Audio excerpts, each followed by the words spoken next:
Chapter 899. The air was clear after the rain. Even though it was late at night, people could still see far away. Tens of thousands of believers on the front yard of Peach Mountain looked at the figure on the mountain path with mixed feelings. This scene was very similar to the scene when Ning Ke climbed the back mountain of the academy many years ago. The dark night sky was like a piece of ink paper, suspended on the flat ground.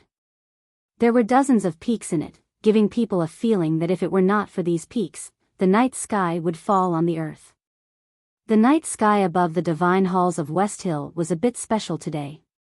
The sky was full of stars, but there was no trace of the moon. The silver starlight sprinkled on the foothills, changing the color of Peach Mountain.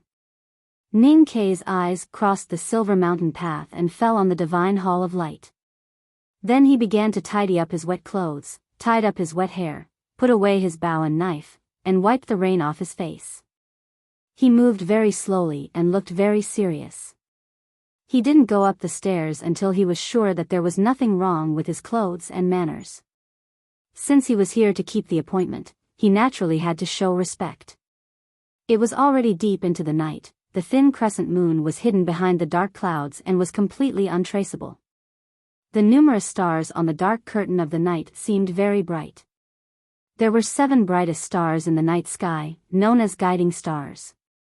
They were the most reliable guiding lights for fishermen sailing on the sea. They were so bright that it made people dizzy. There were 700 stone steps between the cliff yard and the divine hall of light on the peak. Ning Ke seemed to be walking slowly, but in fact, he walked hundreds of steps with each step, as if he was riding the wind. As soon as his foot left the cliff plateau and landed on the first foothold, he took a step forward. Among the 7 bright guiding stars in the night sky, the northernmost star, Li Tian's star, suddenly dimmed. Ning Ke continued to take the second step, and the second of the 7 guiding stars also dimmed. With every step he took, one of the 7 guiding stars in the night sky dimmed, as if the everlasting starlight was absorbed into his body by his footsteps. Not all of the tens of thousands of people on the front plain could see him walking on the mountain path, but all of them saw the 7 guiding stars in the night sky dim one after another. Shocked shouts and terrified prayers suddenly rang out. The hierarch and the others looked at the strange changes of the stars, and their expressions became even more solemn. The sky was full of stars. There were several divine halls on Peach Mountain, but there was only one in Ning Ke's eyes. The building material of the Divine Hall of Light was very unusual. It was not gold, jade, or stone, but it was naturally precious. Now that it was covered by the starlight, it looked even more sacred. Standing in front of the Divine Hall of Light, Ning Ke looked like an inconspicuous ant. He looked at the Divine Hall in front of him and fell silent. Extremely complicated emotions welled up in his heart. There was some fear, some excitement, some yearning, but he also wanted to escape. He had risked his life to leave Chang'an, come to the West Hill Divine Kingdom, and sneak into the Peach Mountain just to come to the Divine Hall of Light and see her. He had been calm throughout the entire process. However, when he was about to meet her in the Divine Hall of Light, he could no longer control his emotions. No matter how hard he tried to convince himself that she was Sang Sang in the Divine Hall, that she was the dark and skinny girl he raised, and that blood was thicker than water, she was in fact Haoyan. There was a saying called the difference between heaven and earth, which was used to describe the distance between two people. There was also a saying called the distance between heaven and man, which was used to describe the fact that they could never touch each other. He was a mortal, and she was Haoyan. The distance between them was like the distance between heaven and earth. They were separated by a high wall that connected heaven and earth. The distance between heaven and earth was, in fact, eternal. Ning Ke's emotions had never been so complicated, and he had never been so afraid. If he wanted to find a similar experience in his past life, it was actually related to her. That time, Sang Sang ran away from home. He sat in the old brush pen shop and waited silently. Then, he searched everywhere in Chang'an. He stayed silent in the scholar's mansion and cursed the heavens and earth by the Yanming Lake. It seemed that nothing had changed. She still ran away from home, and he still had to find her and bring her home. He was worried that he could not bring her home, so he was afraid. Ning Ke suddenly became extremely angry. He did not know if it was because of fear or because she was disobedient like last time. His voice trembled with anger. Is it fun to run away from home? He looked at the quiet depths of the divine hall of light and said, I thought you were young and insensible the first time. What about now? You are already over 20 years old, and you are still insensible? Do you know how dirty the old brush pen shop is now? The dust on the table is more than the dust in the stove. Shouldn't you be doing all these things? What are you doing? You are married, so you should wash the dishes, sweep the floor, and wipe the table. But you can't stop and want to play everywhere. You are not home all day. How can there be so many fun things? Look at this shabby divine hall. It is as cold as a stone tomb. It is not as lively as Lin 47th Street. I don't believe that the Chenjinji cosmetic store here is better than the one in Chang'an. There was no sound from the divine hall of light. Ning Ke became more and more annoyed and said, Say something. Say something. Why don't you dare to speak? Are you feeling guilty? Have you really made up your mind to separate from me? Give me the arrows and the horse carriage, and leave the black umbrella and that silly thing. You have clearly divided the property, but have you asked for my permission? Okay, let's not talk about whether I have agreed or not. Let's talk about the separation. Since we are going to separate, we should do it thoroughly. I buried half of the banknotes in the old brush pen shop in your grave. I filled in the title deed of the Yenming Lake Manor with your name. I gave the shares of the gambling house to the Scholar Mansion. His mood suddenly became a little gloomy, and he said in a low voice, Actually, I never thought of separating from you. The disposal of the property was counted as an inheritance. Since you are still alive, the disposal is naturally invalid. How about you return the things you took, and we will pretend that nothing happened. There was still no sound from the divine hall of light. Give me back Dahe, give me back the big black umbrella, and give yourself back to me. Ning Ke said, I believe that even if you have forgotten many things, at least you have not forgotten these things. Otherwise, you would not have asked the drunkard to send the arrows and the horse carriage to Chang'an. The divine hall was still quiet and no one answered. Now I finally understand why you want the Westhill Divine Palace to hold this right to light. It is because you want to kill Pippi, but you can't. Because I told you that we owe our lives to him. Ning Ke suddenly became calm and walked into the divine hall. He said, Even without this Tianqi, the relationship between us has always been there. You have blocked my perception, but it still exists. Just like your face is still black even if you put 3 layers of powder on it. Because it is born, it is destined. The quiet divine hall of light echoed with the sound of his footsteps and his calm and firm voice. You are Haotian and also Yama. So the relationship between us is something that you have decided. Since that is the case, how can you unilaterally cut us off? I really can't take it anymore. 2,000 today, 1,000 short. I will make it up within this month, including the 3,000 chapters that I didn't update on the 5th of the month. In the next few days, I will probably gather the rest of the holidays together and report to you tomorrow. I can't take it anymore. To be continued. If you like this work, please come to Chidian. Come to vote for me. Your support is my biggest motivation. Chapter 900. I said yesterday that I was going to take a vacation. The original plan was to write another chapter today and take a Saturday off tomorrow. Then I would take the next 3 weekends, including the one on Children's Day. That would be a total of 4 days. So I squinted my eyes and tried to continue writing the story. Then I found that I had written a pile of sh*t. Just when I felt that I had written a pile of sh*t, I finally saw Canghai's review in the book review section.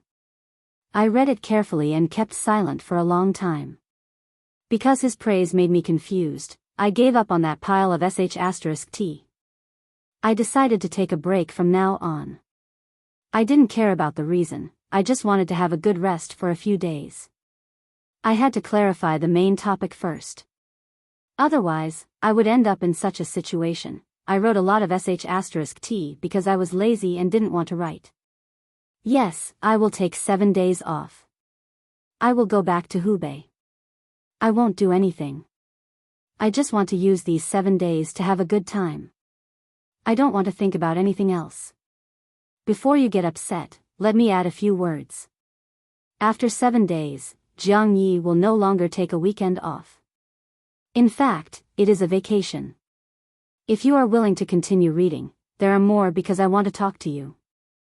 I talked to Yun Kai the day before yesterday. He and I both gave Jiang Yi a similar score. I gave it 7.8, which ranked second among all the stories I had written. We both thought it was good. However, I wasn't satisfied. This was because I had written more than an 8 out of 10. The main reason I gave Jiang Yi 7.8 out of 10 was because I hadn't finished the book yet. There was still 1.5 volumes of content and several 100,000 words. If I could write better in the later chapters, I was confident that I could get more than an 8 out of 10. I was ambitious about Jiang Yi. I reported to everyone when I started writing the book 2 years ago that I wanted this book to be good. The result was good, which proved that my writing was good. But ambition was like weeds. It was hidden, but it didn't mean it didn't exist. Besides writing good, I also wanted to write well. Just like what Sanghai said in the book review, the Academy said that life should be meaningful, which in fact means that I said that books should be well written. If there is some meaningful material, then it is the so-called good writing. My problem now is that I am in a very confused stage. Not to mention the latter, it has become very difficult to achieve the former, and I am seriously lacking in confidence. As for why I have this feeling, it has nothing to do with anything else. It is purely because I am a little tired from writing, and my ability to conceive the plot has been severely tested. This was truly a painful matter. Cloud knew that I had been living a chaotic life over the past few days, and that I was incredibly worried. Some of my friends would think that this was nothing more than my latest excuse for slacking off and taking time off. I deserved to be teased or scolded.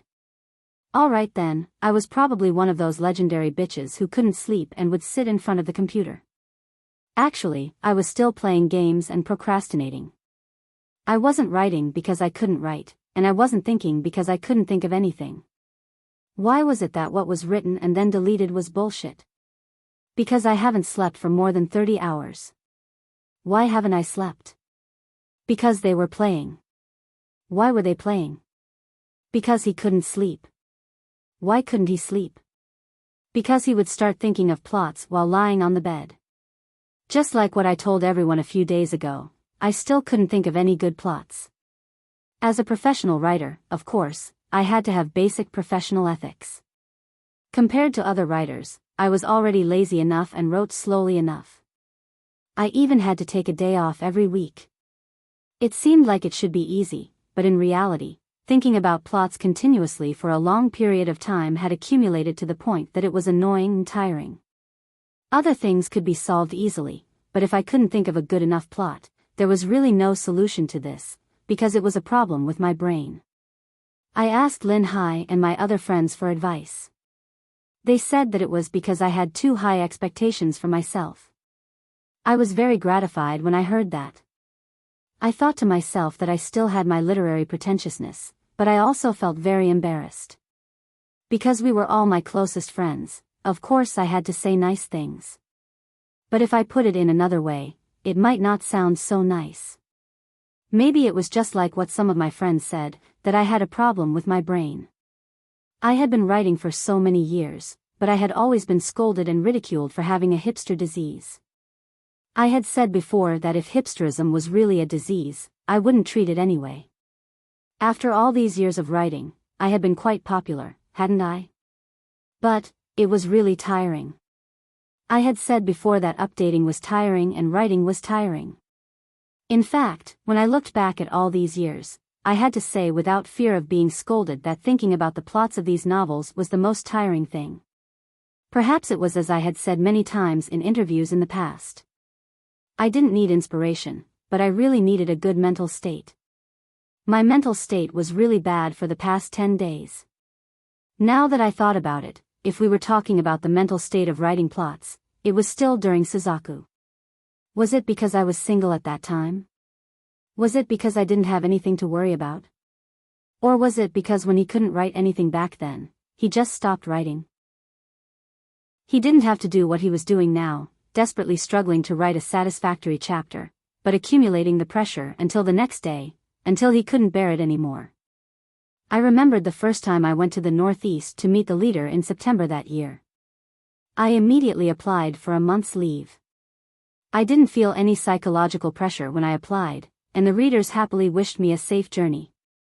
Of course, the situation now was definitely different from back then. Professional writers had to be able to withstand this kind of pressure. The readers spent money to read, tipped, and voted, so why shouldn't I work hard? But there were really many kinds of hard work. My current terrible mental state was really the result of hard work. I had to think of a way to change it.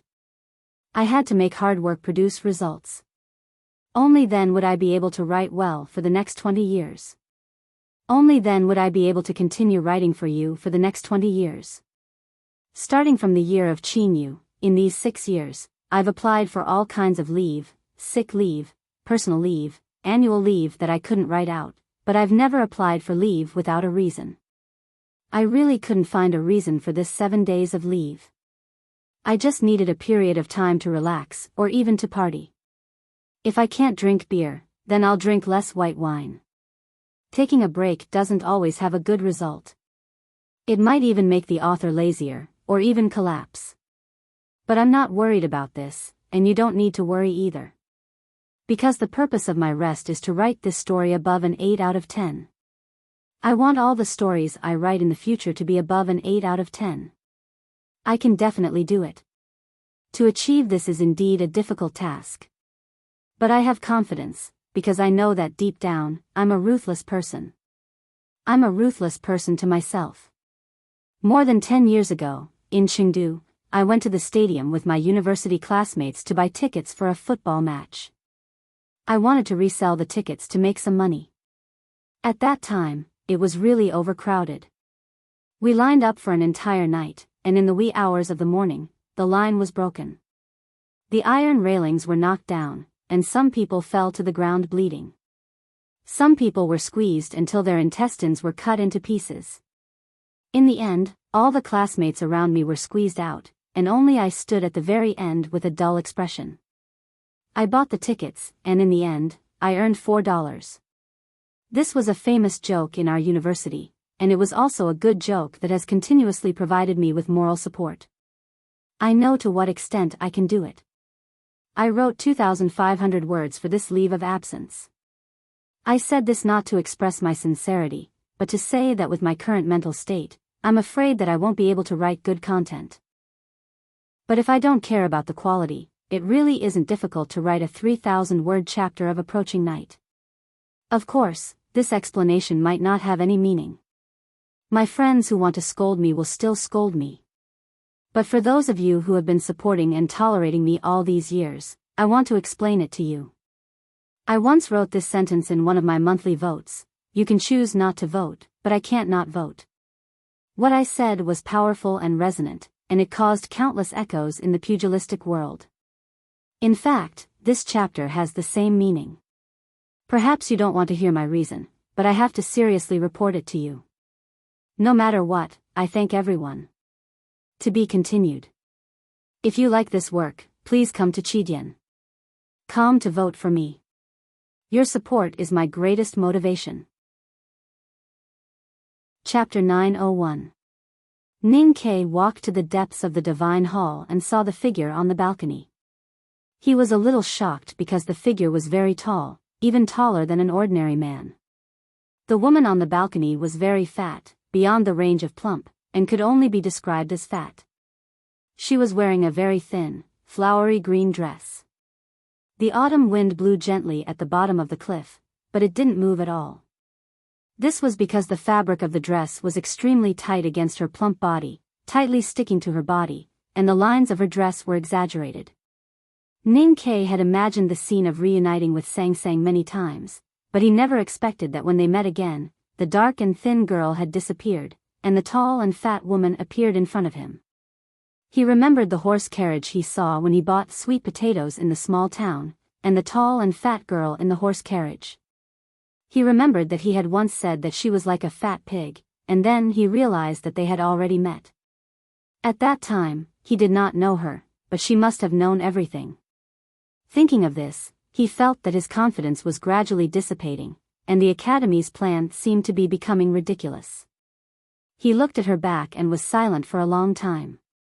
This woman did not look like Sang Sang at all. She was a completely different person from the Sang Sang in his memories, but he knew that she was Sang Sang. It was not because of that mysterious feeling, but because of his certain perception. The barrier between them had disappeared, so he naturally knew that she was Sang Sang.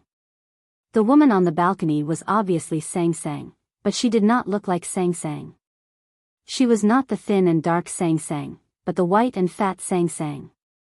Ning Ke suddenly felt sad, because he knew that he would probably never see the thin and dark Sang Sang again. Sang Sang stood on the balcony, looking at the autumn night from the precipice, with her hands behind her back. Her green sleeves were like the sea, and her figure was tall and straight like a peak. But he felt so lonely. "Come home with me." Ning Ke looked at her back and said in a very natural tone, not as excited as before outside the divine hall. He was like a man who saw his playful little wife by the lake. Sang Sang did not turn around. She still kept her hands behind her back, and said nothing. The starlight from the night sky shone on the balcony, sprinkled on her broad shoulders, and then spread like ink. It was quiet in the divine hall.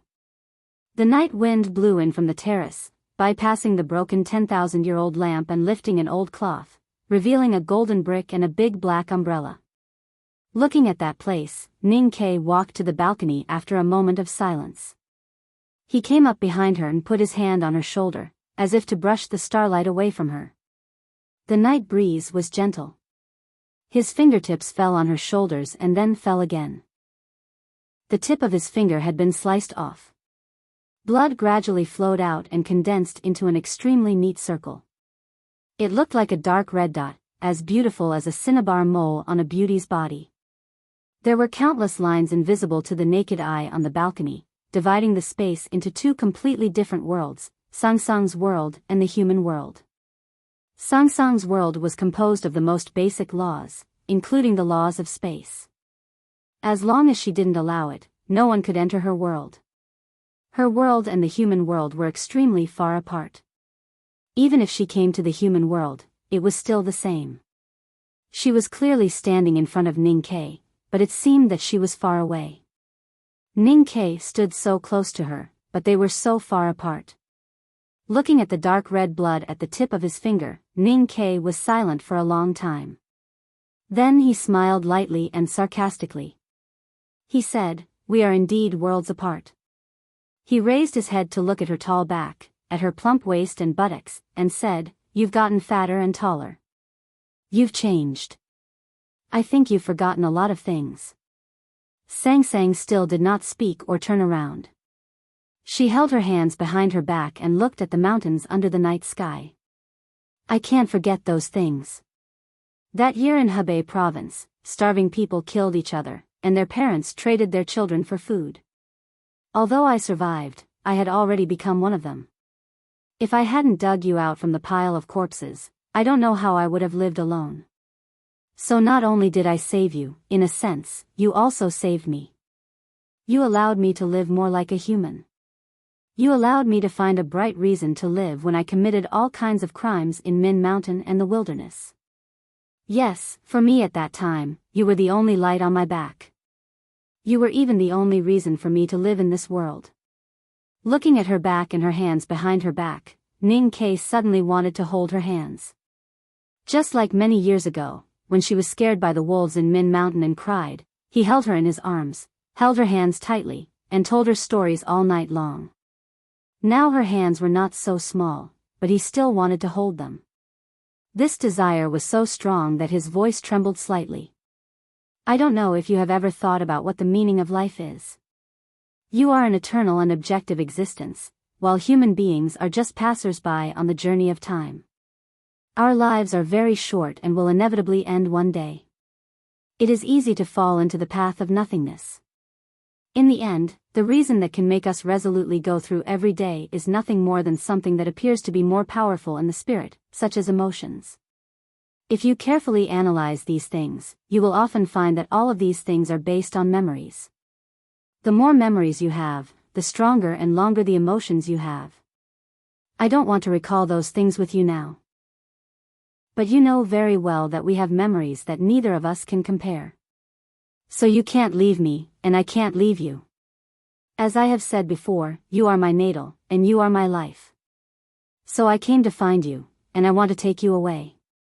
After saying this, he reached out to her shoulder again, wanting to brush away the lonely starlight, wanting to pull her back from that lonely world, back to the human world, back to his side. There were countless crisp cracking sounds on the balcony, and his sleeves were instantly torn into countless pieces. The pure Great Spirit covering his arm only lasted for a very short time before it was cut into pieces by the lines in the space. Countless fine lines of blood appeared on his arm, and it looked like it was about to be cut off. Suddenly, the space rules that divided the world into two sides disappeared, and the horrible bloodlines on his arm did not continue to go deeper. Because Sang Sang opened her own world. Sang Sang slowly turned around and looked at him quietly. There was no emotion in her eyes, only calmness. Ning Ke had not yet recovered from the shock of her opening her world. Looking at her eyes, he became more and more shocked and speechless, because he had never seen her look like this. Sang Sang reached out and held his frozen hand in front of him. He felt that her hand was very soft and very warm, just like the lake water, which could contain everything. No, it was not a hand, but a gentle universe, which made him a little fascinated. She was his natal, so she could feel what he was thinking, and when they held hands, he could also see her consciousness and her thoughts. Hao Tian's consciousness was so vast as the sea of stars, that ordinary people could not bear. Even if Sang Sang tried to control it at this time, Ning Ke's sense of perception still set off shocking waves. Blood began to ooze from the corners of his eyes, but his eyes were still bright, because he saw many memories, many of her memories, in the stormy waves. He saw the mulberry trees stripped of their bark in Hebei province, the bleeding lambs in Min Mountain, the roast chicken and wine in the city of Wei, the old brush pen shop in Chang'an, the cosmetics in Chenjinji cosmetic store, the summer rain and the notes under the bed, and the night by the snow sea. It turned out that she did not forget anything. She remembered all these things, even more clearly than he did. Suddenly, Ning Ke's eyes were no longer bright, but a little dim. Then he began to get angry, because he understood a cold fact. She was Hao Tian, and the scenes in these memories were originally arranged by her. These memories were just derivatives of her asking the headmaster to ascend to heaven. She and the headmaster had known each other for thousands of years, and neither of them could do anything to the other. She used heaven's calculation to construct a natural situation, descended to the human world, and finally succeeded in forcing the headmaster to ascend to heaven. The memories between her and Ning Ke were part of this heaven's calculation, but they were neither the cause nor the goal.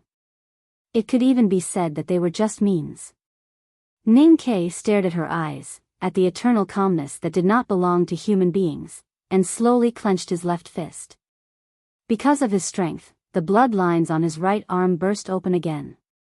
In fact, he had always understood that the memories he cherished were just her calculations. The two most crucial points of the headmaster's departure from the human world were naturally to accept him as a disciple, and Sang Sang being exposed as the daughter of Yama. He carried Sang Sang on his back and fled all over the world. Everything was just heaven's calculation, but he did not want to think about these things, because he was not reconciled to it. He always felt that she was still Sang Sang, until this moment, when they held hands and their minds were connected. Everything was exposed, so he felt very painful. Everything is heaven's calculation, so the memories are naturally fake. Ning Ke thought silently, and then he understood everything in his consciousness.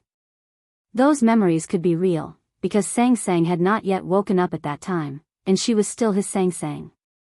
But when Sang Sang woke up, those memories became memes. I did not calculate everything, because you are not from this world, so I stayed in the human world. The connection between us can never be cut off. Sang Sang said, so you have to surrender to me. Ning Ke had never hidden anything from her, including his biggest secret. Last year, when he was wandering on the sea with the headmaster, he did not hide their conversation from her. She knew that he was not from the Haotian world, so she decided to show her generosity and kindness. Ning Ke stared into her eyes and asked, I am not your people, why should I surrender to you? Sang Sang said, I will grant you eternity.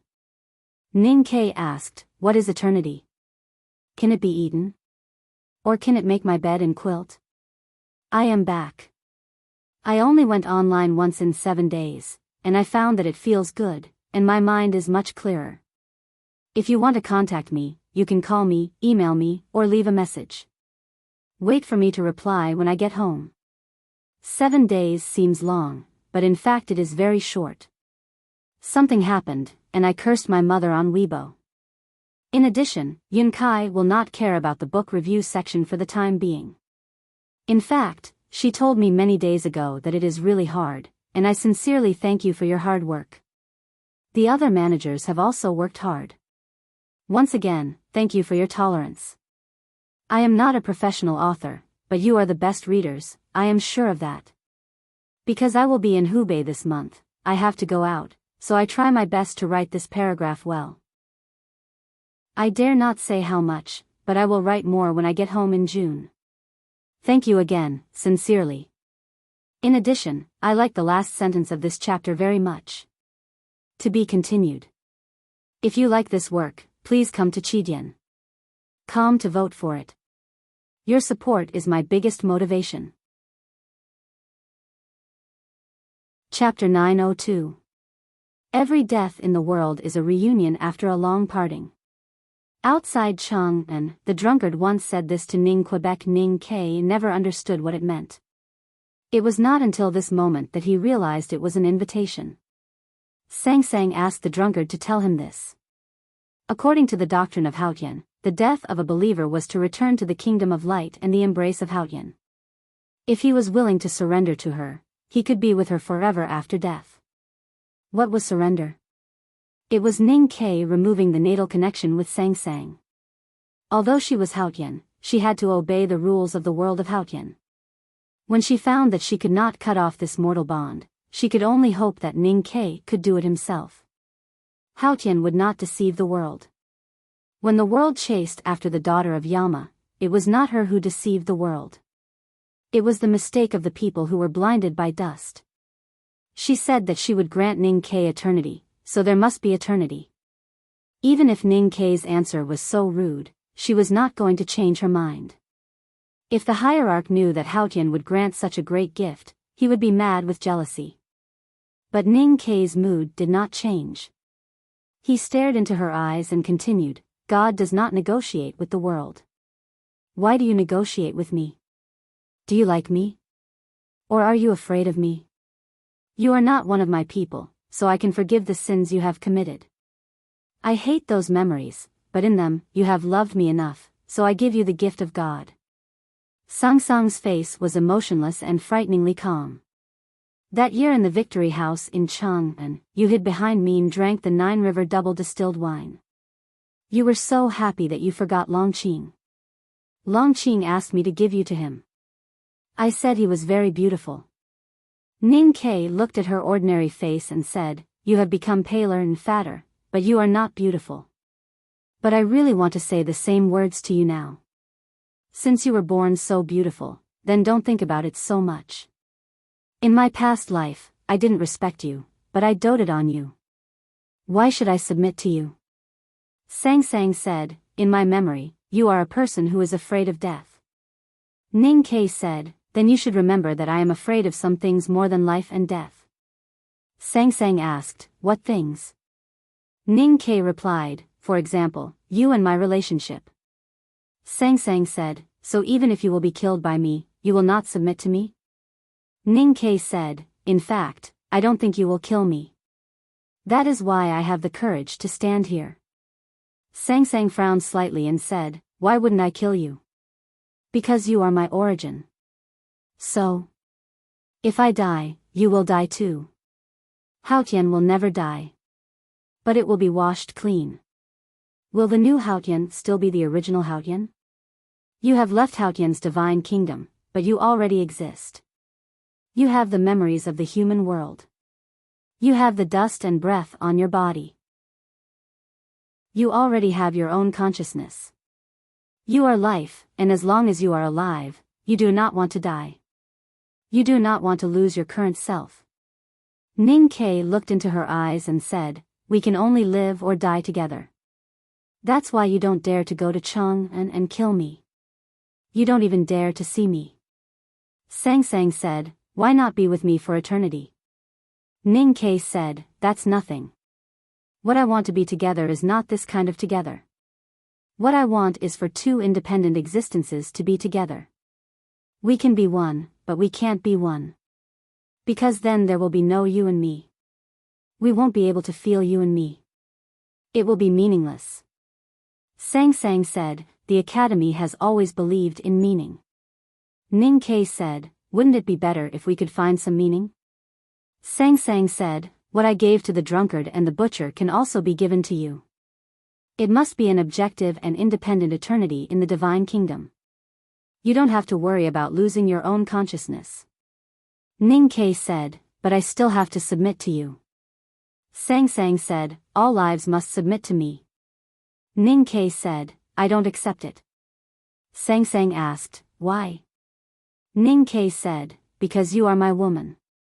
Sang Sang did not understand what he meant.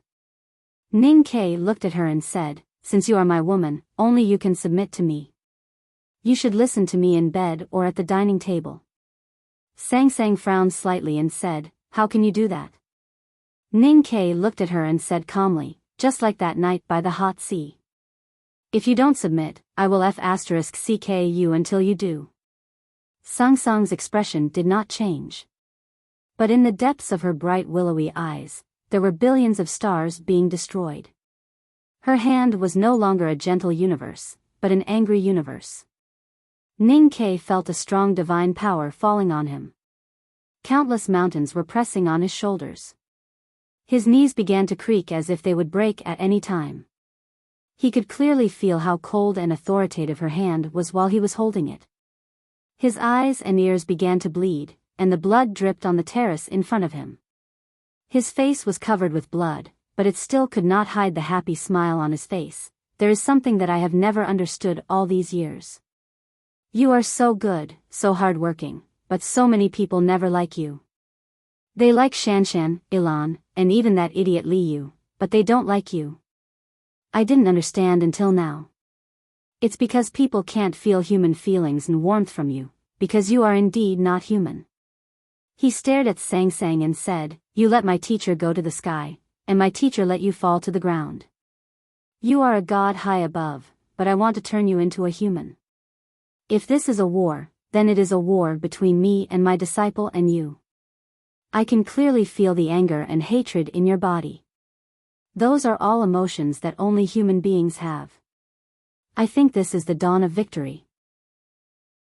As soon as he finished speaking, he took a step forward and was about to hold her in his arms.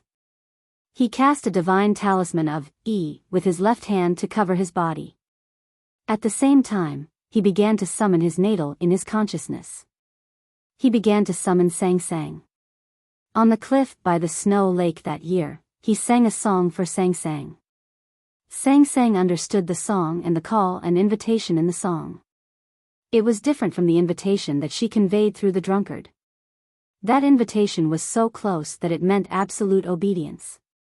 Even the shadow of death and the threat of Yalma could not tear it apart. Any life with self-consciousness would instinctively resist such an absolute one-sided connection. Even if they finally accepted it, it would take them a long time to struggle. But Sang Sang, who was standing on the cliff at that time, did not hesitate or struggle.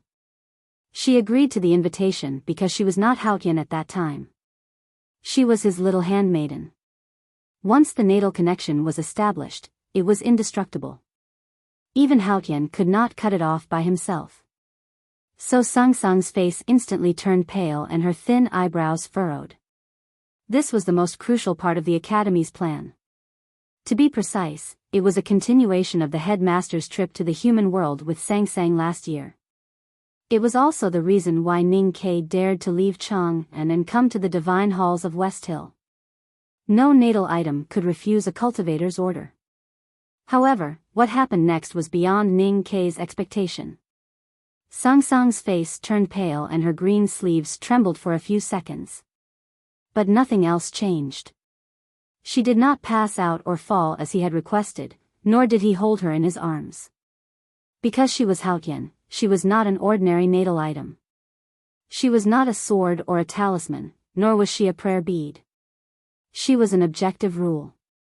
Although she had to obey the rules of her natal life, she was an almost infinite existence. Therefore, if she wanted to realize the rules related to her, she would need more power.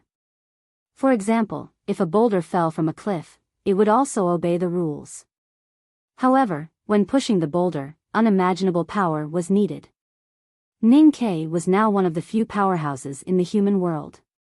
His psyche power was strong, but when he wanted to directly control Haotian with his consciousness, it still seemed a little small and ridiculous. Sang Sang did not laugh. She looked at Ning Ke expressionlessly. Ning Ke found that the ocean of qi and mountain of snow in his body were instantly locked by the rules that he could not understand. Then they gradually collapsed. The great spirit dissipated with the night wind. He lost all his power. Sang Sang slowly let go of his hand. Ning Ke's hand was no longer melted by the gentle water. His body suddenly became light and his feet gradually left the ground. His body was blown by the night wind and floated backward uncontrollably. He floated to the top of the divine hall of light like a dandelion and was bound by dozens of invisible forces. He looked like a poor little reptile in the middle of a spider's web. No matter how he struggled, he could not get rid of those threads. Because those threads were rules. Ning Ke did not struggle. He looked at the blood slowly dripping from his body and remained silent. Sang Sang walked down with her hands behind her back and looked at him quietly.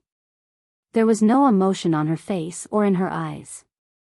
She was looking up, but it felt like she was overlooking the whole world. She just looked at him and he was defeated. Because she was Haotian. But Ning Ke knew that he had not completely failed because he was not dead. She was still his natal item. Ning Ke began to think about how to continue this battle. There was no precedent for this battle. Whether it was the battles of youngest uncle, the headmaster of academy, or Lu Bai, they were all different. He had no one to learn from. His train of thought was interrupted by a sudden sharp pain. The shoes on his feet were broken into pieces, and then his skin was broken into pieces. Blood and clots kept peeling off, like the skin of a wall after being drenched in rain and exposed to the sun. In the blink of an eye, his feet were sliced apart by countless tiny spaces. His flesh and blood were sliced into tiny and regular shapes, falling to the ground of the divine hall several dozen meters below. Only white bones were left on his feet, smeared with blood and flesh. The scene was extremely horrifying. It must have been deliberately delayed. Although the speed of the space cutting was fast, Ning Ke could still clearly see the horrible process. Most importantly, he had enough time to feel the pain. Ning Ke had been injured many times in his life. He had also been punished by the horse gang in the wilderness. But he had never felt such clear and horrible pain. His lips were blue and white. Bean-sized beads of sweat seeped out and fell to the ground of the divine hall, diluting the flesh and blood. A majestic voice kept echoing in his sea of consciousness, like tens of thousands of drums being beaten at the same time, or like tens of thousands of wooden buildings collapsing. This voice had complicated syllables that he couldn't understand, but it also had an unusually clear manifestation of willpower, which was submission. Have a good weekend, everyone. To be continued. If you like this work, please come to Chidien.com to vote for me. Your support is my greatest motivation. Chapter 903. When Ning Ke woke up, he found himself lying on a cold and hard stone bed. Other than the fence, the walls, the table, and the chairs were also made of stone. He felt that the layout of the room was somewhat familiar. Only when he saw the extremely small stone window did he remember that this should be the U prison in the precipice of Peach Mountain. He had once looked inside through the stone window. Now that Chen Pippi had escaped, he was the prisoner. Through his perception, he was sure that his ocean of qi and mountain of snow had been locked by Sang Sang with some incomprehensible method. He was now weaker than an ordinary person and had no chance of escaping. So he stopped looking at the thin wooden fence and stared at the narrow sky outside the window in silence. He was very tired and his mind was on the verge of collapse. What he needed most was rest, but he could not sleep. Although his body looked fine, the pain of being sliced into pieces in the divine hall of light was still clearly lingering in his body. His arms were placed on the stone bed and he did not dare to move. Even so, he was still trembling in pain. His back that was in contact with the stone bed was even more painful, as if it was being burned. He could not rest because of the pain, so he had to use his time to think. Unfortunately, the result of thinking did not comfort him at all. In the Academy's plan, he should first defeat or control Sang Sang, and then bring her out of the divine halls of West Hill and back to Chang'an. Because only she could truly repair the God-stunning array. Before coming to the Peach Mountain, he knew that the battle with Haotian would be very difficult.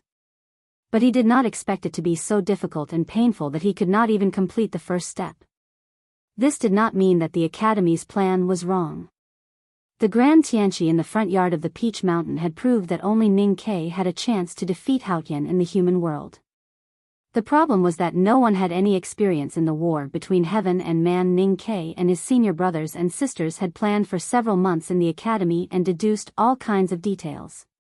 However, they did not expect that the level difference between Haotian and human beings was so great that they could not even control the natal connection. Fortunately, the academy did not fail. As long as Ning Ke was still alive, there would be a chance to win. The battle between heaven and man had entered a period of strategic stalemate. It depended on who could find a way to break the stalemate first. Ning Ke did not know how long he had been in a coma and what had happened in the outside world during this period. After making sure that no one would come to interrogate him, he closed his eyes and began to recall what had happened that night in the Divine Hall of Light. He did not miss any details of those bloody and cruel scenes. That night, he had suffered inhuman torture. Even thinking about it made him feel cold, but he still insisted on remembering, not because he was masochistic, but because he wanted to learn. The invisible blades that Sang Sang had landed on his body were the most basic use of space laws. Every time she injured him, it was actually a precious lesson. The divine talismans that Ning Ke had mastered, whether it was the Tu talisman or the E talisman, were all related to space. He did not want to miss the opportunity to learn the rules of space from Haotian. His body still felt the lingering pain from the cuts, and his consciousness was still a little hazy. However, he closed his eyes and began to recall and learn. He never let go of any opportunity to learn. He could find the possibility to improve himself through failure and pain. This was what made him truly strong. He closed his eyes and kept recalling the feeling at that time. He recalled the rules of space cutting that he had memorized with his flesh and blood and pain. His fingers trembled slightly on the stone bed. It seemed to be an unconscious tremble, but in fact, he was constantly writing the talisman. Ning Ke lay on the stone bed for a long time. The sky outside the stone window darkened. Along the way, someone brought him clean water and simple food. But other than that, nothing else happened. A wet sound came from his stomach and woke him up from his thoughts. He looked at the quiet cell and reconstructed it in his consciousness again. He confirmed that the power of his Tu talisman and E talisman had increased. His eyes brightened slightly and the corners of his lips curled up into a satisfied smile. He thought that suffering was not entirely without its benefits. He sat up with difficulty and stood up with the help of the stone bed. It was just a simple movement, but he felt as if his flesh was about to split again. The pain made his legs wobble. He walked to the stone table and began to eat in silence. He did not know how long the war would last. First, he had to ensure that he could survive, and he had to have the strength to live. Even if it was just fantasizing, it still required strength. The rice in the bowl was white, with vegetables and tofu on top. There was no oil on it, but he did not find it disgusting. He chewed it slowly, as if it was the best meal his teacher had brought him to eat. A bowl full of food entered his stomach. He was no longer hungry, and his energy was restored. He even felt that the residual pain in his body had become much lighter. Of course, he had to drink some water after a meal. Ning Ke picked up the bowl of water and raised it to his lips. When he was about to drink, he suddenly thought of something and his face suddenly turned pale. The pain came again, and it was even more intense than before. With slightly trembling hands, he slowly put the bowl back on the stone table. He stood up with difficulty and moved to the toilet in the corner of the cell. The toilet was very clean, with only a shallow layer of water, like a mirror. He stood in front of the toilet and looked at the haggard face reflected in the water. He was silent for a long time. He did not untie his belt to urinate. He did nothing. He just stood there for a long time. Then he moved back to the stone bed with difficulty and sat down slowly. The moment his buttocks came into contact with the ice-cold stone bed, his face suddenly became a little twisted. The extreme pain that gushed out from between his legs almost made him faint. He gasped in pain. After a long time, he finally got used to the pain and became a little calmer. But his chest was still moving up and down because of fear and anger. He did not need to untie his belt to know what had happened to his body. He looked down at his legs and said with some confusion. Somewhat perplexed, he asked, "Can it grow back?" After a short pause, he said in a serious tone, "They have to grow back." Spilled water could not be collected, broken hair could not be continued, broken mirror could not be mended. In the end, it was just difficult, not impossible. It was just that the one who decided this matter was not him, but her in the light palace. After a long time of silence, he suddenly felt that it was very funny, so he laughed. But after a while, the smile on his face became very sad, because it was really not funny. In the divine hall of light, she did not have human emotions, nor did she have any pity for him, because she was Haotian, not Sang Sang.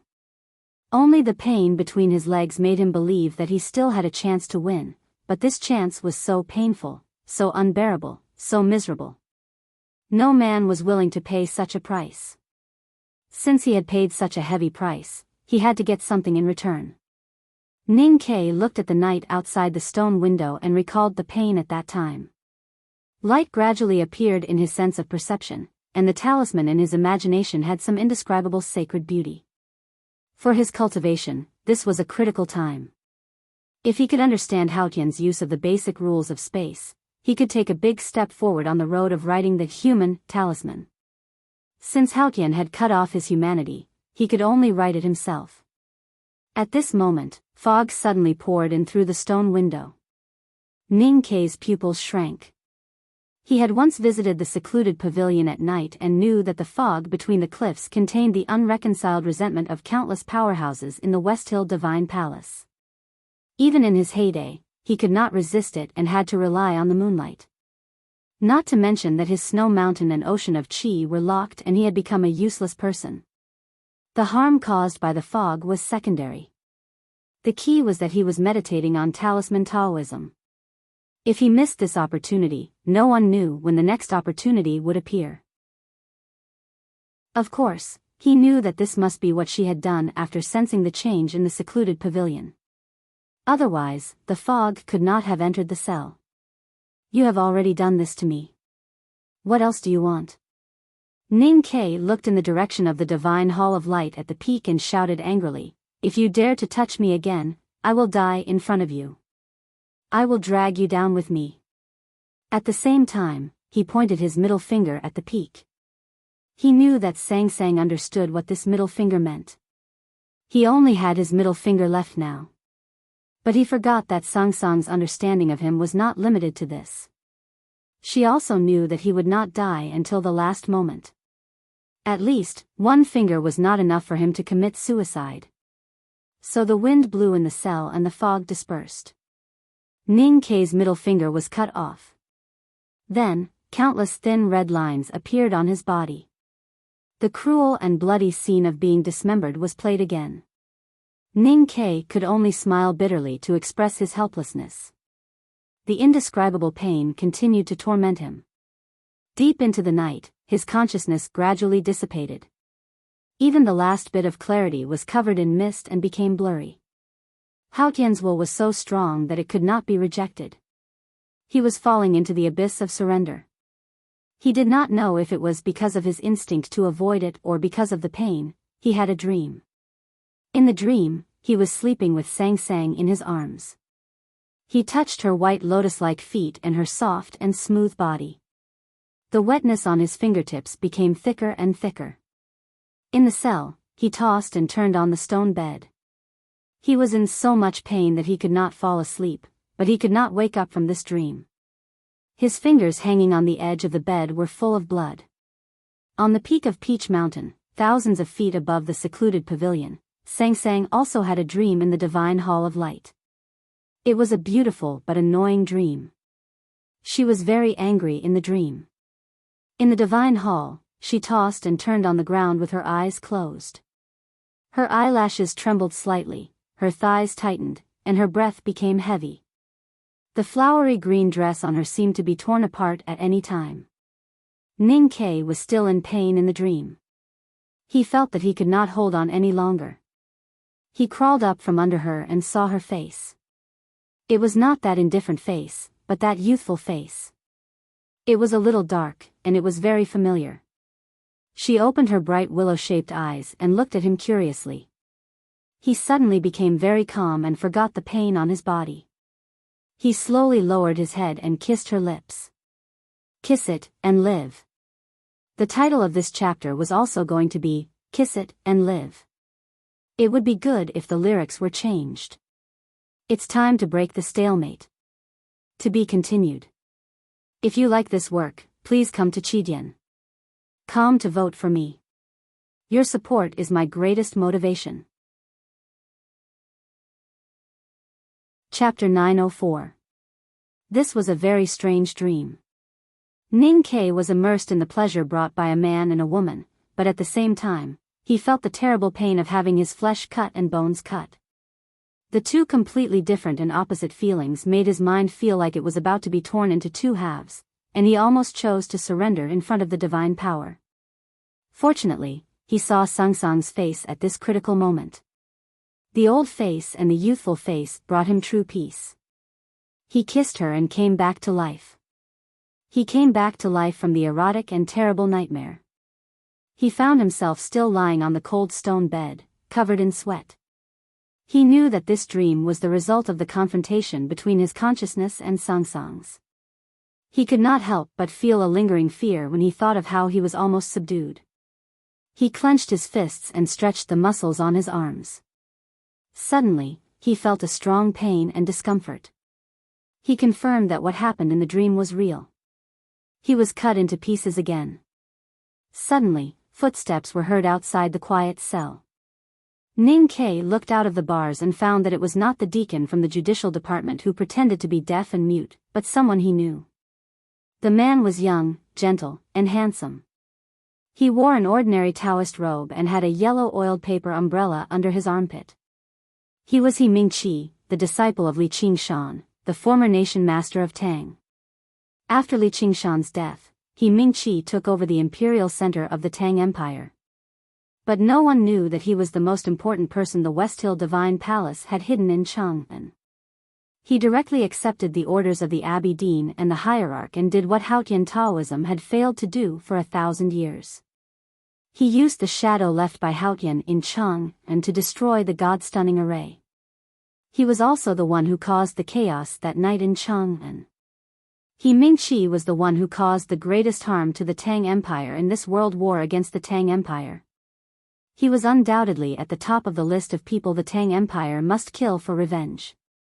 Because of this, the hierarch sent him to the south after the war and did not let him return to Peach Mountain until the right to light. Ning Ke looked at him outside the bars. His eyes were calm, without a trace of anger. But this absolute calmness showed his true attitude, because he could only be so calm when he was looking at a dead man. According to the Southern Gate Temple's Taoist system, He Mingqi should be his senior brother. But in his eyes, He Mingqi was already a dead man.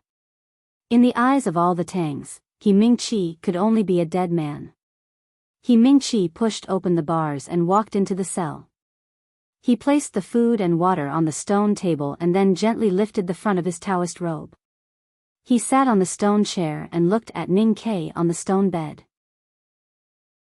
Different from Ning Ke's calm and emotionless eyes, the emotions in his eyes were very complicated, with some envy, some jealousy, some fear, some sympathy, and some admiration. In Chang'an, He Mingqi always held a yellow oiled paper umbrella under his arm and walked between the Imperial Palace and the Southern Gate Temple with his body slightly bent. Compared to Ning Ke, he was so low-key that he did not attract any attention. Now Ning Ke naturally knew that this was just a facade he deliberately put on. His status in Haotian Taoism was probably far beyond people's imagination. Otherwise, the Abbey Dean and the hierarch would not have given him such an important task, and he would not have been qualified to enter the Yu prison to see him. If Long Qing was said to be the brilliant and beautiful son of God under the sunlight of the West Hill Divine Palace, then He Mingqi would be the opposite, hidden in the shadows of the West Hill Divine Palace. This person was very shrewd and his cultivation state might have long surpassed the upper state of see-through. Even after the chaos in Chang'an, no one in the Tang Empire knew if this person had reached the knowing destiny state. Of course, now that Ning Ke had become a useless person, He Mingqi's true state had nothing to do with him. Ning Ke only felt a little regretful. That day in the front yard of the Peach Mountain, when he received Tianqi and was invincible, he had looked for He Mingqi. However, he did not know if this person had an unimaginable ability to predict danger, or if he was extremely lucky, but he had actually left the hierarch's sacred sedan and hid somewhere. He Mingqi did not speak, and Ning Ke naturally would not speak either. He had no interest in talking to this person. Thus, the silence in the cell continued until a very soft sound was heard. A drop of water fell from the front of the yellow oiled paper umbrella to the ground. Ning Ke looked at the stone window and found that he could only see the gray sky. There was no rain. He Mingqi said, "It's raining outside. It's a pity that you can't see it from here." Ning Ke said, "It's not a bad thing to not be drenched by the rain." He Mingqi said, "It's not a good thing to never be drenched by the rain. You can't be here to ask me about something. Even the Abbey Dean and Xiong Chumo are not qualified to ask about it, let alone you. So what can you do here? Get some kind of pleasure from seeing me being imprisoned? Not being able to see the rain is part of it. But why do I feel that you are jealous of me?" Ning Ke said while looking at the stone window. There was no emotion in his voice. He Mingqi was silent for a moment and said, "I am indeed jealous of you." Ning Ke looked at him and said, "There are thousands of reasons for people to be jealous of someone like me. It can't be helped if one is too outstanding. You don't have to feel inferior because of it." He Mingqi laughed at himself and said, "Being imprisoned and unable to leave the Peach Mountain alive, yet you are still so confident and proud. In this aspect, I am indeed not as good as you." Ning Ke said, "You are not as good as me in all aspects. There is no doubt about that."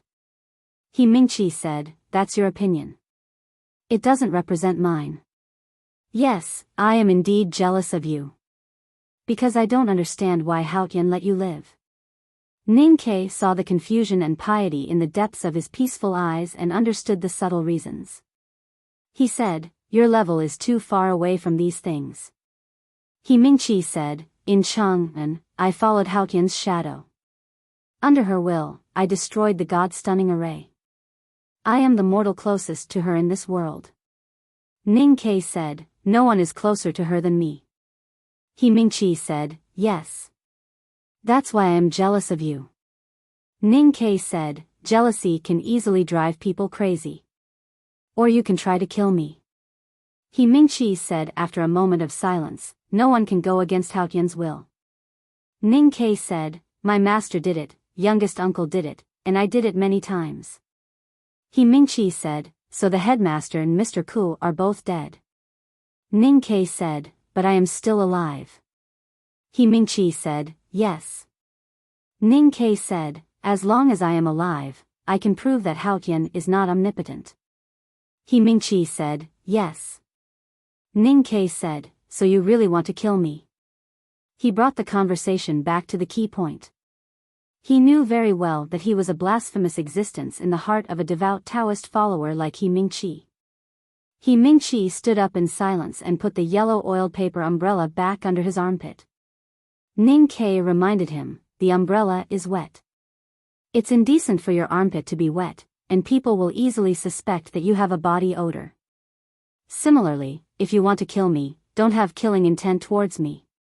Otherwise, it will be difficult to succeed. He Mingqi held the yellow oiled paper umbrella in his hand and looked at the water stains on the ground. He asked confusedly, why do I feel that you really want to be killed by me? Ning Ke was silent for a moment and said, this is still something you can't understand. If he died, Sang Sang would die, and the Academy and the Tang Empire would win the war.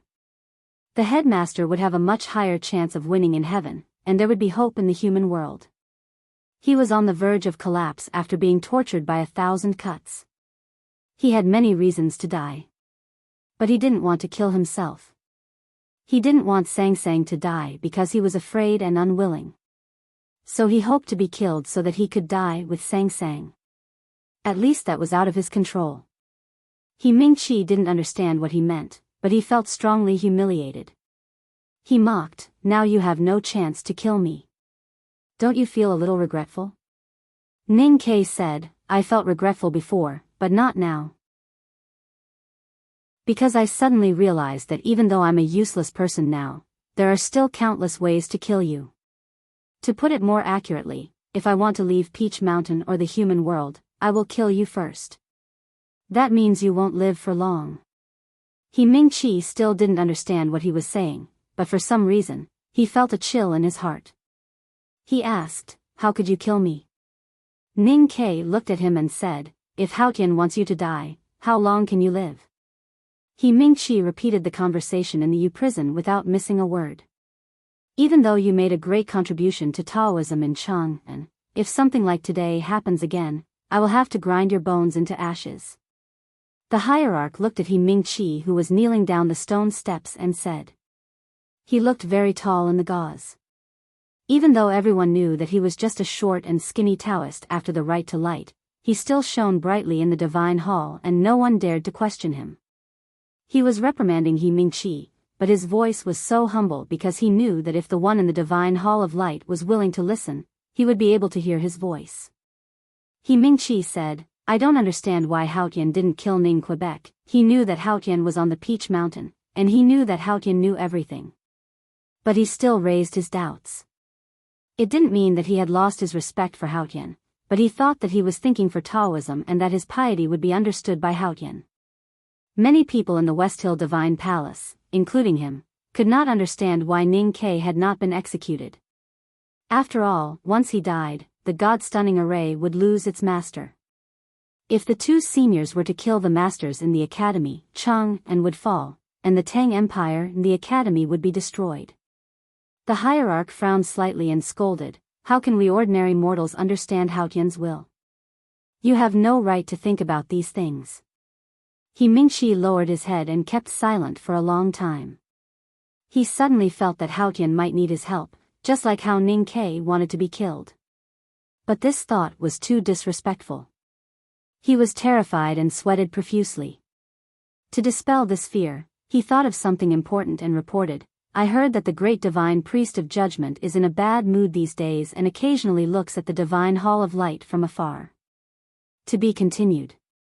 If you like this work, please come to Chidian.com and vote for me. Your support is my biggest motivation. Chapter 905. Behind the curtain, the hierarch remained silent. His broken hand had been healed by Haotian, but Ning Kei's shoulder, which was injured by the primordial 13 arrows, was not healed. Just as he told He Mingqi, there were many things that were hard to understand in the divine halls of West Hill, including the recent silence of the divine hall of judgment. At the Right to Light, Yi Hongyu, the great divine priest of judgment, had been questioned by many, especially the descendants of the great divine priest of light who had returned from the South Sea. But she was of high status. Even though he was the hierarch of the divine hall, he could not punish her without any evidence. But He Mingqi's words made him even more vigilant. Because of some things that happened many years ago, and also because He Mingqi said that she occasionally looked at the divine hall of light from afar. The divine hall of light was on Peach Mountain and could be seen at any time. Yi Hongyu was the great divine priest of judgment. In the past, she could even walk to the front of the divine hall of light and observe it carefully, let alone look at it from afar. But the divine hall of light was not what it used to be. Since the peach blossoms all over the mountain were revived in spring and the eternal lamp was extinguished, the divine hall of light had become a forbidden place on Peach Mountain. It seemed to be isolated from the world and no one dared to peep at it. Since Haotian had performed miracles several times during the Right to Light, the believer's guess had become the truth. Naturally, no one dared to disrespect the divine hall of light. No one dared to talk about who lived in the divine hall of light, let alone peep at it. Even guessing became a taboo. The divine priests of the South Sea were temporarily arranged to live in the divine hall of revelation. Zhao Nanhai and the others had returned to Peach Mountain to fight for power with the hierarch.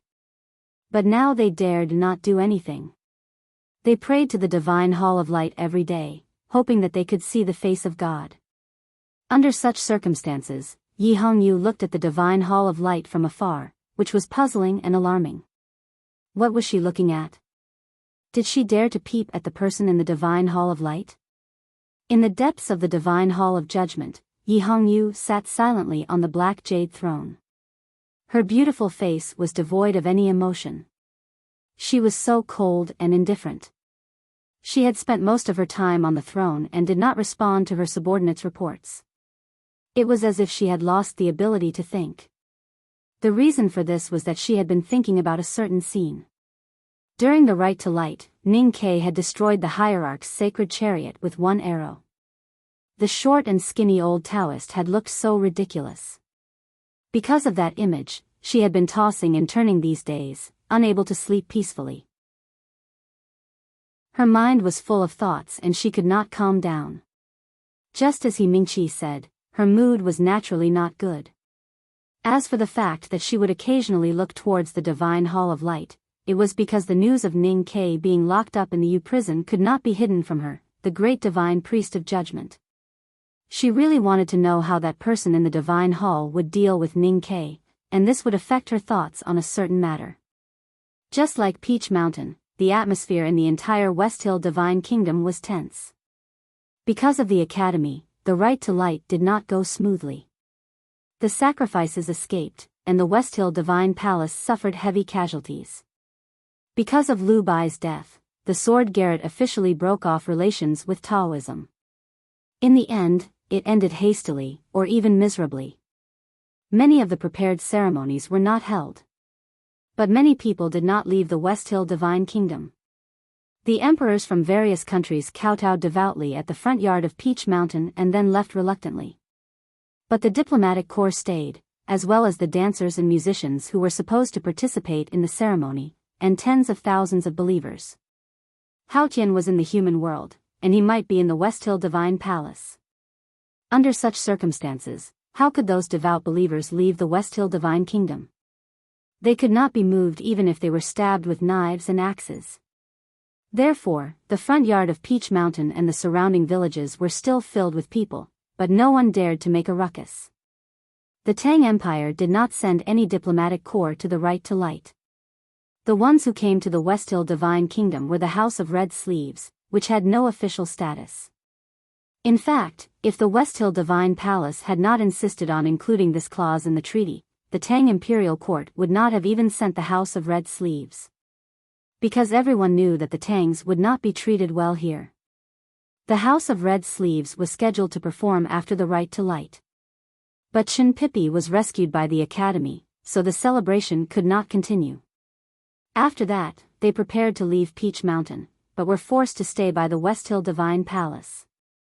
This was a war between the Tang Empire and the West Hill. The Academy had disrupted the Right to Light, but they were forced to stay. This was a depressing and dangerous matter. The girls of the House of Red Sleeves lived in a small town in front of the mountain. Their house was ordinary, and there were many cavalrymen of the Divine Halls guarding outside. The girls were naturally afraid that misfortune would befall them at any time. The leader of the House of Red Sleeves was Xiao Qiao. She used to be a childish and adorable girl, but now she had matured. Although she was still young, she already had the demeanor of a great general.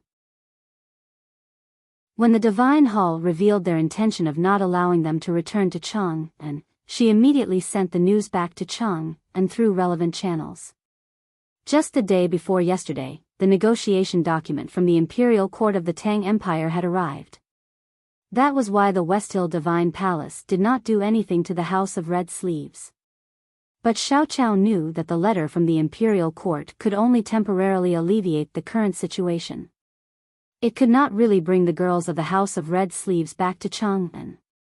If they continued to stay in such a hostile and dangerous environment, she was worried that the girls, who were on the verge of a nervous breakdown, could only hold on for a few more days. Your Excellency, I want a definite answer. Xiao Qiao looked at the West Hill Divine Priest in front of her and said calmly and firmly, if the Divine Halls do not allow us to leave the West Hill, I need a reason, and so does the Tang Imperial Court. The West Hill Divine Priest squinted at her and said, are you threatening the Divine Halls? Xiao Qiao slightly lowered her head and said, I dare not. But the Divine Halls also have to be reasonable. The West Hill Divine Priest sneered and thought that the Divine Halls had lost face because of the Tangs who made the Right to Light end up like this. How dare you ask the Divine Halls to be reasonable? I said a few days ago that since you are here to dance, how can you leave? Xiao Qiao said, if you want to see the dance, we can do it any time. When? The Divine Priest frowned and said unhappily, it is a great honor for the Divine Halls to ask you to dance. Just wait patiently for the order. Why do you have so many questions? Be careful that you will be punished for being disrespectful. Xiao Cao's chest rose and fell slightly.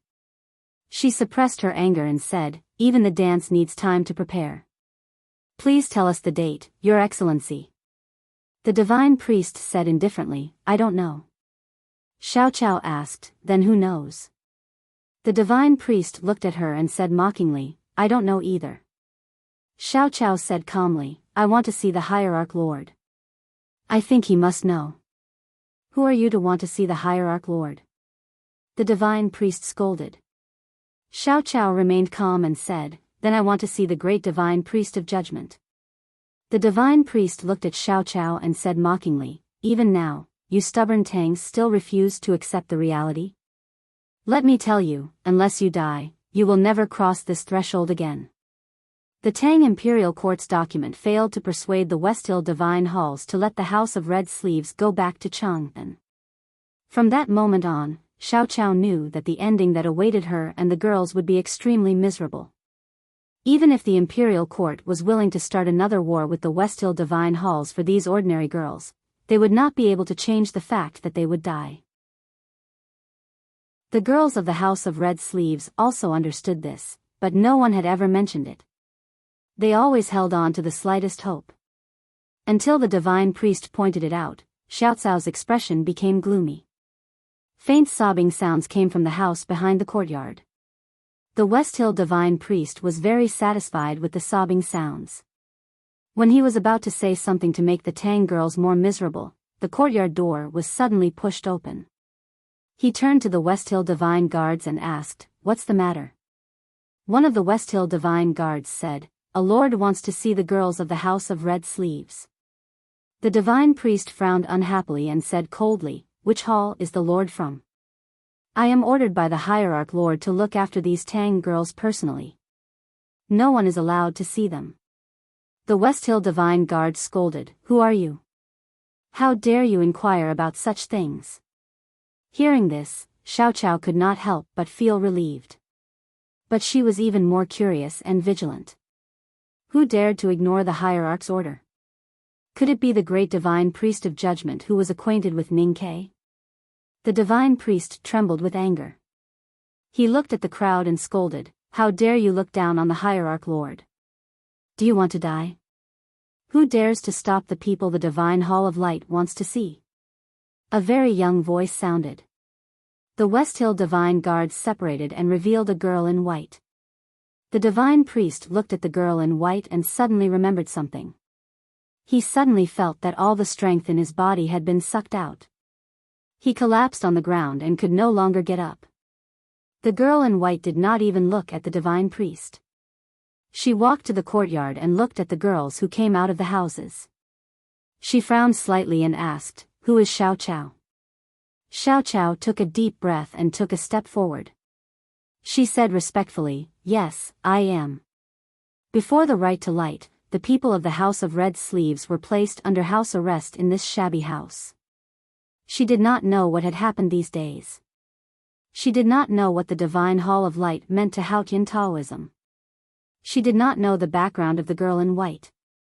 But based on the reaction of the divine priest, she knew that the girl in white must have an important position in the West Hill Divine Palace.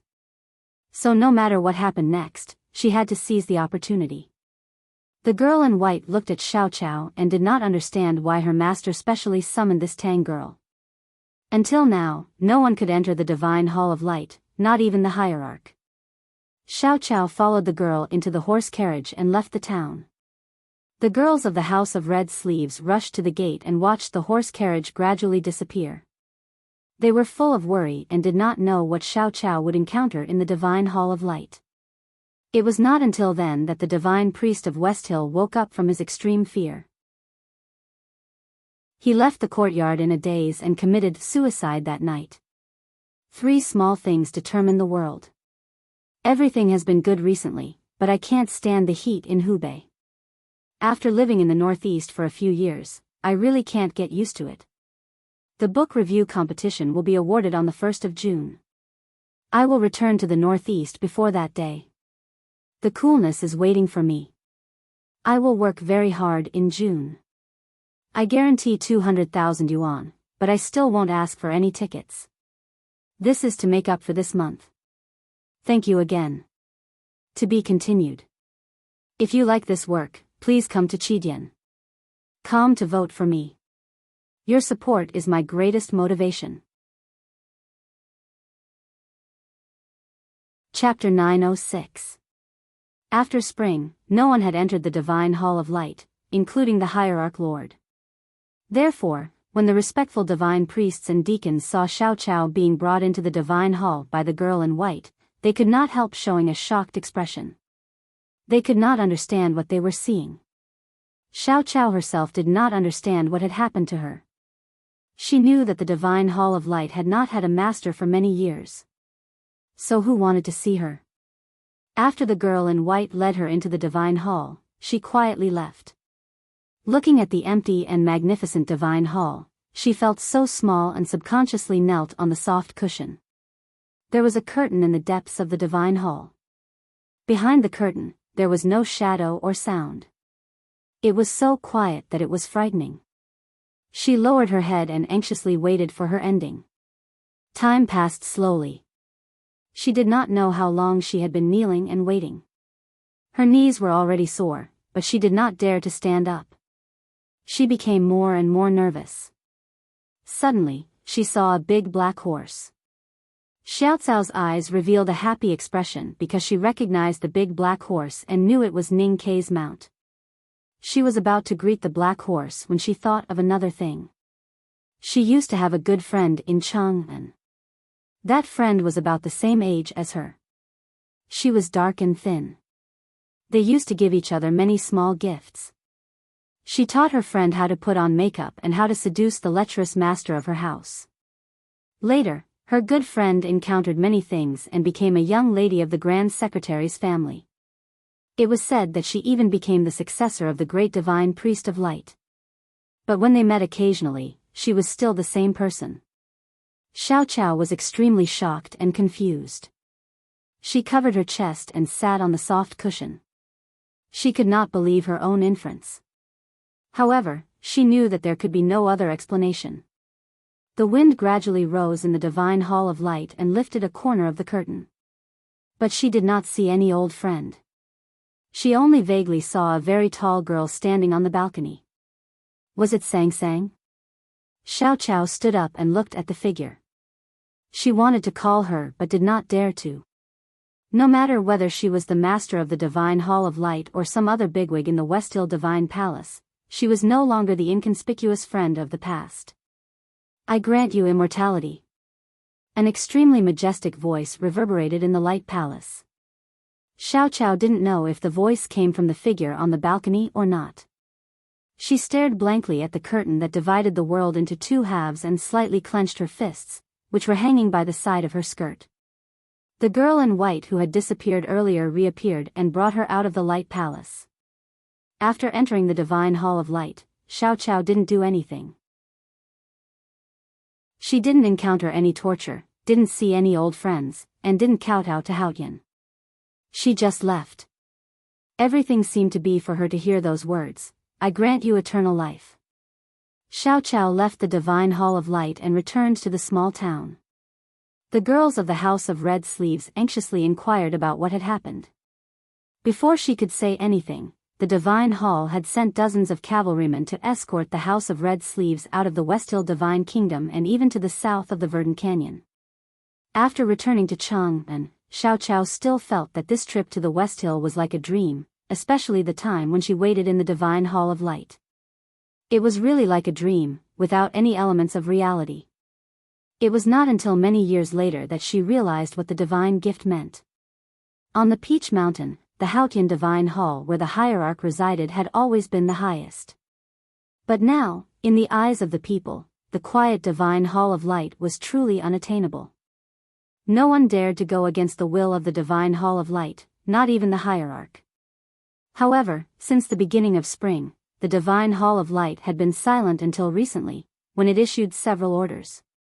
The first order of the Divine Hall of Light was to escort the House of Red Sleeves back to Chang'an. This order puzzled the people in the Divine Hall, but in the eyes of the hierarch and other insiders, the reason was simple. When Haotian was recuperating in the mortal world, he had received some favors from mortals. This was just to return the favor. However, the second order of the Divine Hall of Light shocked the hierarch. The girl in white expressionlessly asked the Divine Hall to immediately stop the pursuit of Chen Pipi and Tang Xiaotang. During the Right to Light, Tang Xiaotang broke into the Peach Mountain and escaped with Chen Pipi, which was a great humiliation to the Divine Hall of Westhill. Naturally, they had to pay a heavy price. After that, the powerhouses of the Divine Hall went out to search everywhere. They even set up many traps on the road from Qinghe Prefecture to Chang'an. The hierarch firmly believed that under the pressure of the drunkard and the butcher, the real powerhouses of the back of the mountain of the academy dared not do anything.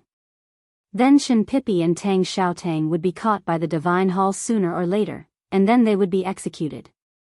At this time, the girl in white asked the Divine Hall to immediately stop the search. Why did Haotian do that? The hierarch was a little confused, but he dared not to question it. For the Divine Hall of Westhill, the House of Red Sleeves left unscathed. Although it was infuriating, it was still a trivial matter. Stopping the pursuit of Chen Pipi and Tang Xiaotang was the real important matter. For Sang Sang, these were all trivial matters. Because for Haotian, everything in the human world was trivial. Her decision had nothing to do with human emotions, but was based on heaven's plan. The purpose of the Right to Light was to reopen the gate of Haotian's divine kingdom, and at the same time cut off her mortal bond. That was why she asked Chen Pipi to be the sacrifice and asked the Tang Empire to send the House of Red Sleeves to the divine kingdom of Westhill. In her original plan, after the raging sacred fire, Chen Pipi and Tang Xiaotang would die, and Xiao Qiao would also die.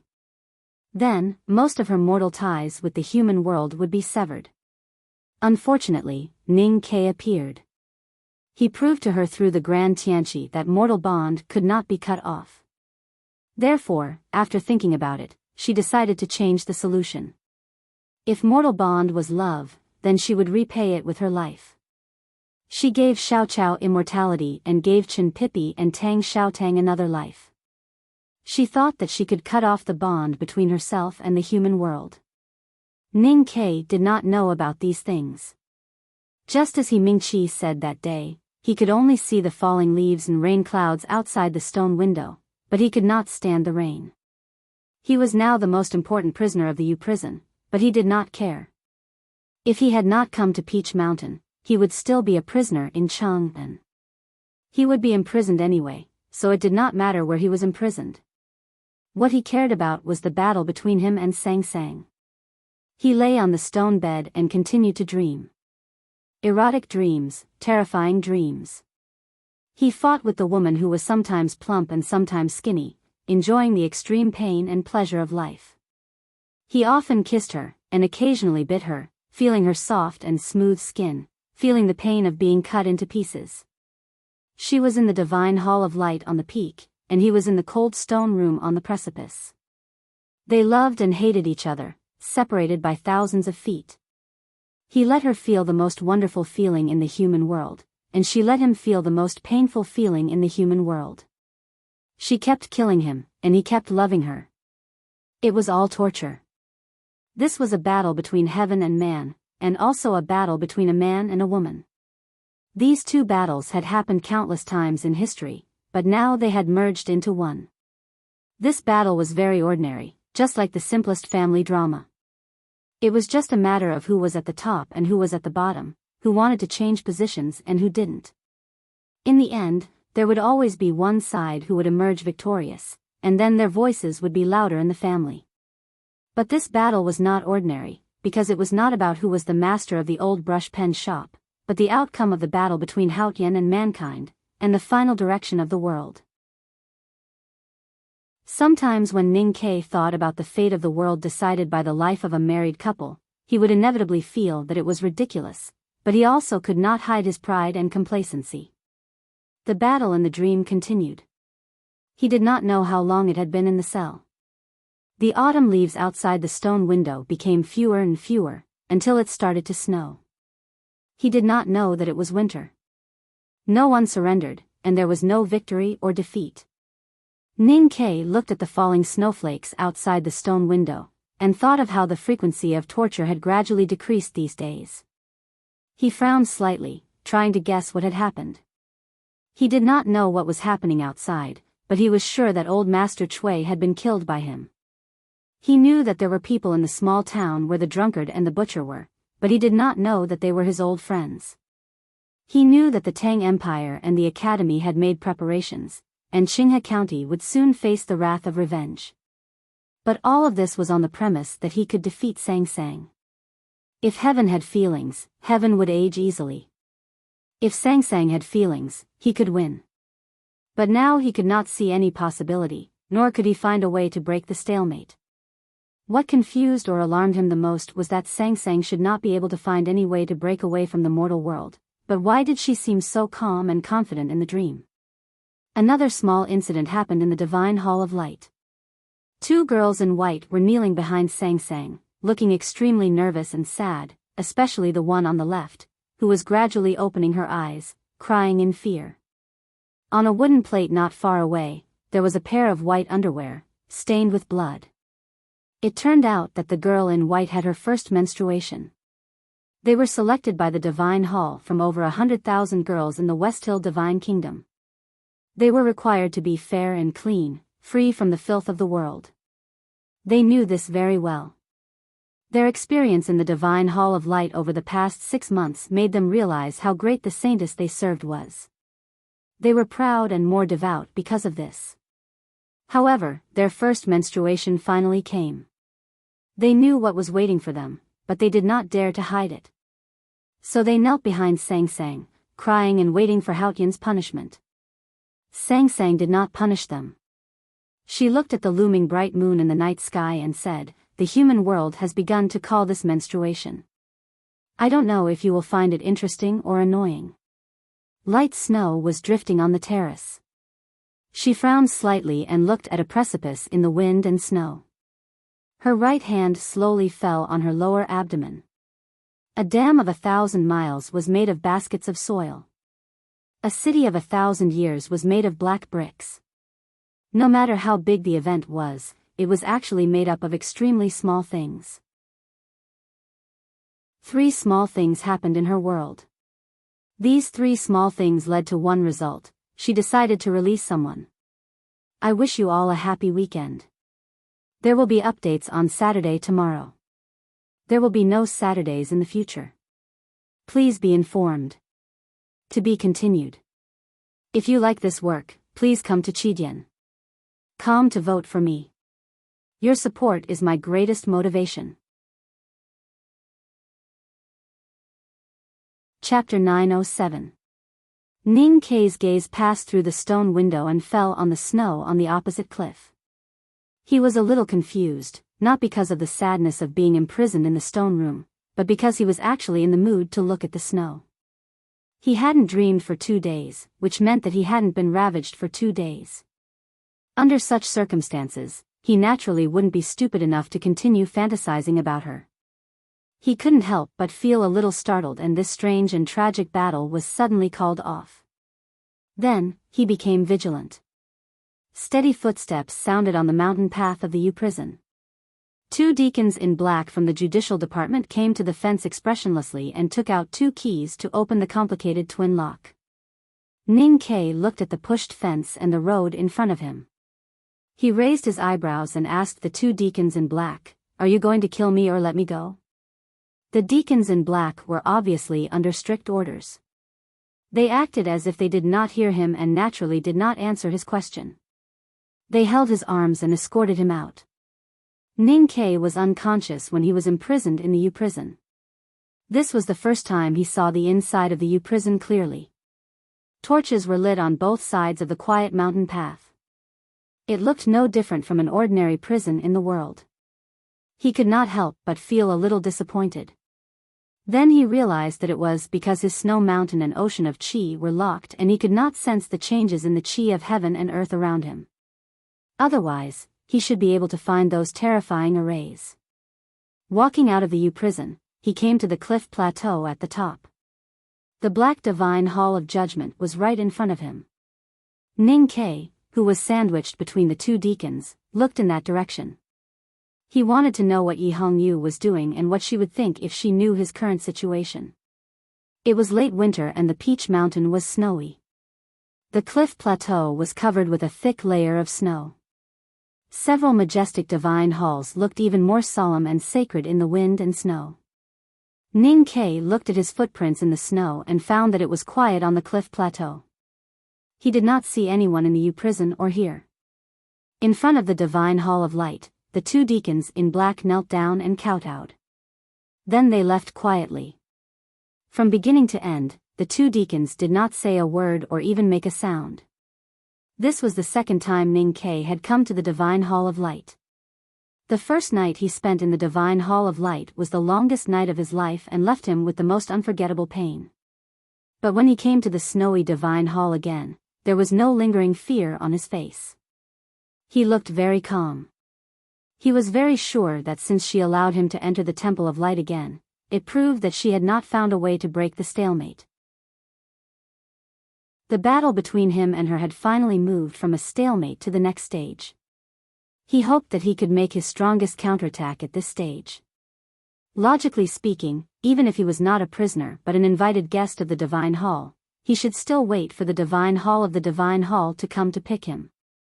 Since the Divine Hall of Light and even the entire West Hill Divine Palace were Sung Sung's private property, according to the law of the Tang Empire, it was his private property. The Divine Hall of Light was his home. Did he need anyone's permission to return to his own home? Kei gently patted the snow on and walked. As if he was walking in the Divine Hall. As in the Quebec in the Snow Inn. Different sighs were heard from the other 3 Divine Halls on the plateau. Some were shocked, some were emotional, and some were confused. The sigh from the divine hall of judgment was obviously mocking him. The divine hall of light was still huge and quiet. He walked for a long time into the depths of the divine hall and saw the figure of the big black horse behind the pillar that was 1,000 feet high. He walked over and patted the big black horse's neck. He sighed and said, "It seems that the food here is good. You are even fatter than in Chang'an." The big black horse thought that the mistress was not the one it liked. But she was the mistress of the whole world. How could it lose meat to follow her? It looked at Ning Ke with uneasiness and sympathy in its eyes. Obviously, Ning Ke had not eaten much meat these days. He was so thin and haggard that it seemed that he would be blown away by the wind. Ning Ke said, "Don't worry. Isn't it common for a couple to quarrel?" The big black horse looked at his lower abdomen and shook its head sympathetically. Ning Ke felt that his self-esteem had been seriously hurt. He said angrily, "When I bring you back to Chang'an, the first thing I'll do is to slap you." The big black horse slightly raised its head and disdainfully thought that as long as it flattered the mistress, Ning Ke would be nothing. The cold wind blew and snowflakes floated into the divine hall. They fell on the jade-like ground and melted instantly. Ning Ke looked in the direction of the snowflakes and saw that the curtain was lifted.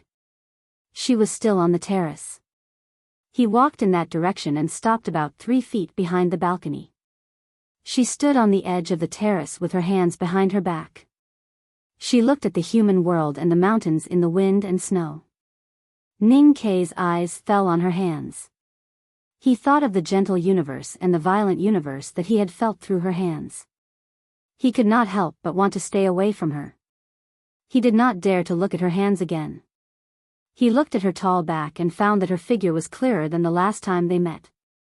Although there was wind and snow, the lines of her body seemed to be carved on a stone. They were very stable and deep and could not be easily erased. This meant that her imprint in the human world was getting deeper and deeper. Her connection with the human world was getting closer and closer. For Haotian, this meant that she was getting weaker and weaker. Ning Ke was very satisfied with these changes in her. Sang Sang did not speak. But since they were connected, Ning Ke could hear her voice as long as she slightly moved her mind. That was her real heart. The bond of the human world can't be cut off. The headmaster left the power of the human world in your body and destroyed the gate of Haotian's divine kingdom so that you can't go back. Naturally, he won't leave you any chance. He looked at her back and said, "I don't know if the method you're using now will work. Granting Xiao Chao eternal life is equivalent to exchanging life for love. The problem is that she doesn't know. Are you willing to wait for her to live a few hundred years in the human world? And she may not be willing to exchange her eternal life for the past with you. As for Chen Pipi and Xiao Tang, they will not think that they are alive because of your gift." Sang Sang looked indifferent and very confident. After a short silence, Ning Ke continued, "Even if your method is right, it is far from enough. Because there are still second brother and Liu. They used to be good to you and are also the fetters of the human world to you. Aunt Wu, who lives next door, often invites you to dinner. How will you compensate her? And don't forget those people in the city of Wei. They were kind to us, but they died because of you. How will you compensate those who have died?" Sang Sang frowned slightly. In the distance, the mountains shrouded in snow suddenly had several avalanches, revealing the yellow withered branches and the color of weeds under the snow. The snow on the cliff side of the divine hall of light was still the same as before. The snow on the terrace became thicker and the wind became colder and colder, just like her expression and mood at this time. "I can't give up." Ning Ke listened to her answer in the sense of perception and said, "Just like what the teacher said, human beings have the innate instinct to explore the unknown, which can also be called the desire for freedom. And you are the rule of this world. Your existence and your life come from the form of this world itself. You will not allow this world to be broken, so there is an irreconcilable contradiction between you and the human beings in this world. Sang Sang turned to look at him and said for the first time since they met today, "You are not a human being in this world. Why do you want to be my enemy?" Ning Ke said, "But after all, I am a human being. Since I came to this world, I am a human being in this world. Many years ago in Chang'an, I had a hard time reading in the old library and would feel dizzy and vomit every night. At that time, when you were taking care of me, you asked me what I should do if Haotian did not allow me to cultivate. My answer at that time was that if that was the case, I had to go against heaven." Sang Sang found that fragment in her memory of the human world. At that time, the master and the servant who were discussing the problem did not know that Haotian was her. Now it was a little strange to think about it. "So you have to go against my will?" She looked at Ning Ke and asked. Ning Ke looked at the only familiar pair of willow-shaped eyes on her face. After a moment of silence, he said, "This is probably the so-called fate. You can't go against it." Sang Sang said, "I am Haotian. At least I can change your fate. You are my natal life. My fate is your fate. How can you change it? Only by defying the heavens can you change your fate. Now that I think about it, from the day I picked you up on the side of Hebei, I have been fighting with you non-stop. Although I always lose, I am indeed defying the heavens." Ning Ke looked at her and said, "But you can't. Because you can't fight against yourself, just like a human can't lift his own hair and keep his feet off the ground." Sang Sang glanced at him. Ning Ke's hands uncontrollably went to the top of his head and grabbed his hair. Then his feet left the ground and he hung in the air, looking very funny. He sighed and said, "Is this interesting?" Sang Sang said, "Isn't the academy pursuing interesting?" Ning Ke said, "But we have to be reasonable." Sang Sang said, "When has the academy ever been reasonable?" Ning Ke fell down and looked a little embarrassed. Sang Sang did not say anything and left the terrace to walk into the divine hall. Ning Ke looked at the increasingly violent wind and snow in front of the cliff. He did not dare to stay on the terrace and followed her back into the hall. There was a huge couch on the side of the hall, covered with ordinary soft quilts. Sang Sang sat on the couch indifferently.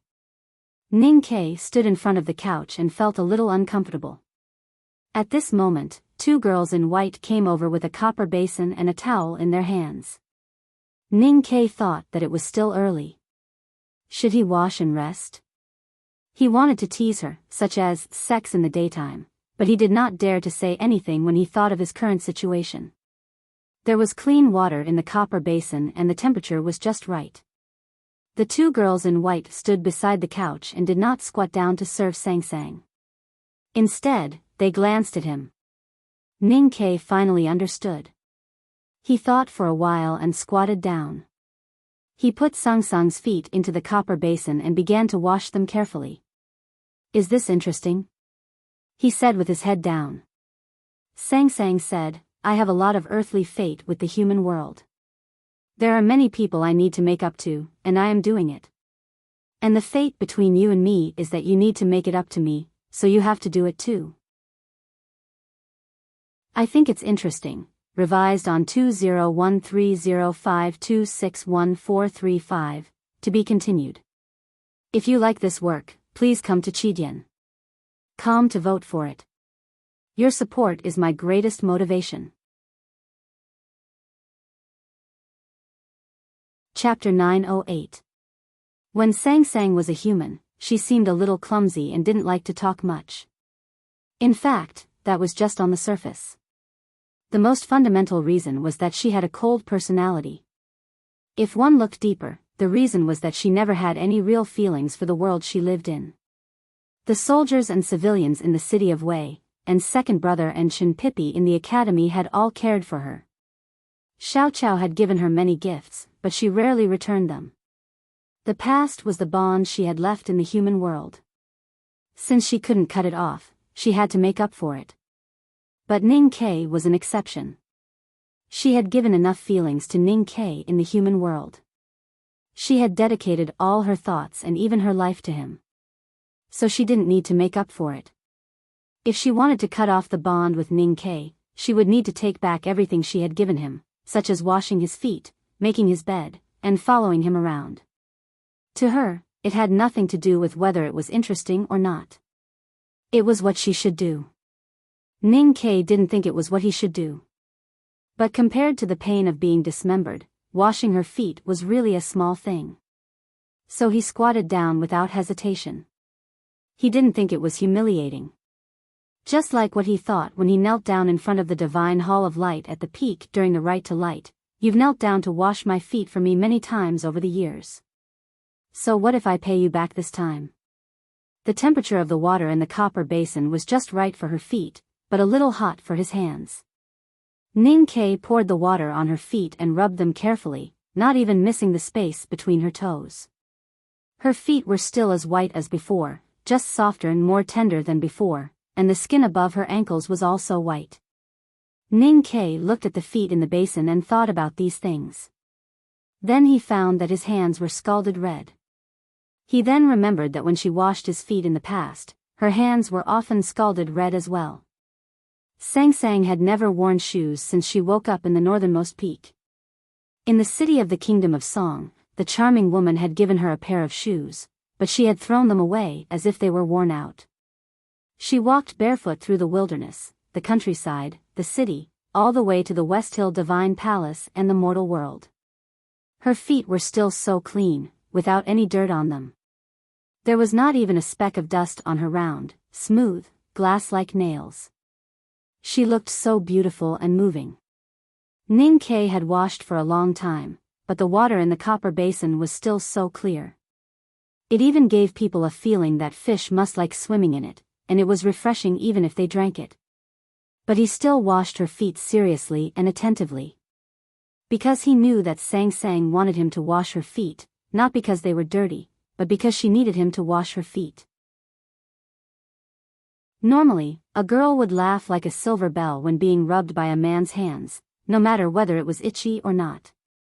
But Sang Sang did not respond no matter how gentle or heavy Ning Ke's movements were. She looked very serious, as if she was participating in a very important activity. But it was not a religious baptism, just a foot washing. So her solemnity seemed a little ridiculous. Ning Ke picked up her feet from the basin and put them on his knees. He took the snow-white towel and wiped her feet dry. Then he put her feet back on the couch, put the towel on his shoulder, took the copper basin, and went to the terrace of the divine palace to pour the foot-washing water into the wind and snow between the cliffs. The wind and snow were picturesque, and the cliffs were also picturesque. The basin of foot-washing water was like an ink brush in the hands of a naughty child, unreasonably painting a beautiful picture. Ning Ke remembered that many years ago, when he was locked in the cliff cave in the back mountain of the academy by his teacher, Sang Sang served him, cooked, and emptied the toilet bowl. The vegetable washing water and the yellow and white filth in the toilet bowl were all poured into the beautiful cliffs by her, startling the white flowing clouds and the silver thread-like waterfall. It seems interesting, he thought with a smile. Through this period of fighting and today's ritualistic foot washing, he had a better understanding of today's Sang Sang, that is, Hao Tian, who had fallen into the human world. She was the collection of the rules of this world. Just like what his teacher said in the restaurant in the Kingdom of Song last year, she was objective, absolutely calm, and absolutely logical. Even if she had a life caused by self-perpetuation and subjective self-awareness, this was her way of survival. This kind of high-level life form was indeed frightening. But in Ning Ke's eyes, Sang Sang was scary but also a little cute, just like the little handmaiden Sang Sang used to be, who seemed a little clumsy. She was never stupid, but just a little clumsy and a little clumsy. She wanted to cut off her relationship with the human world, and if she couldn't do so, she would want to end it. She judged her relationship with the human world according to the cold and objective mathematical method, but she didn't expect that those relationships were not cold. Things like emotions and life could not be calculated. She thought she had found the right way. As long as she paid back what she owed Ning Ke and took back what she had dedicated to him, she could cut off her relationship with the human world and return to Hao Tian's divine kingdom. But she didn't understand that for human beings, sometimes love was not a one-sided contribution, and being loved was not necessarily a one-sided gain. In short, these were all very complicated things. Even if she could calculate, she couldn't calculate all the details. On the contrary, the more she thought and calculated, the easier it was for her to sink into it and couldn't extricate herself. When she began to think in the way of human beings and began to value human emotions, she would gradually lose her objectivity and become more and more like a human being. Ning Ke began to feel that this matter was gradually becoming more and more interesting. The West Hill Divine Palace ruled this world. In order to provide for the disabled elders in the Jishou Abbey, gold and silver from all countries were sent to the Qingqing Mountains. The old Taoists in the cave were even so extravagant that they used the fur of the snowfield dire wolf as a mattress. Now the West Hill Divine Palace worshipped Haotian. When Haotian wanted to eat, it could be imagined how many rare ingredients were sent to the Peach Mountain. A girl in white brought Ning Ke into the kitchen. He had never thought that a kitchen could be more magnificent than the Imperial Palace. He had also never seen so many rare ingredients. Looking at the bear paws piled up like cabbages by the wall and the dried shark fins soaked in the pond like pickles, he couldn't help but shake his head and said, "Is the Divine Hall going to open a restaurant?" The girl in white blushed. She and her companions had lived in the Divine Hall of Light for half a year and enjoyed infinite glory, but no one dared to talk to them. Although they were devout, they were still young. Hearing Ning Ke's words, they almost laughed out loud. The bear paws are used to make soup, and the shark fins are used to make sauce. Today's main ingredients are at the back. Could you go and see for yourself? Extravagant, too extravagant. Ning Ke walked through the rare ingredients and sighed with emotion. There were a lot of foodies in the academy, and his teacher was the biggest foodie in history. But he had never seen such a scene. He came to the stove and looked at the oil and all kinds of spices in the iron pot. He nodded with satisfaction and asked, "What's her favorite dish recently?" The girl in white thought about it seriously and said, "Master is not picky about food. But once we found a chef from Chang and City to make a bowl of hot and sour noodle slice soup. Master seemed very happy." Ning Ke understood. The dinner in the Divine Hall of Light was very simple. It was so simple that the two girls in white who were in charge of setting the table looked pale. They were worried that Sang Sang would be unhappy.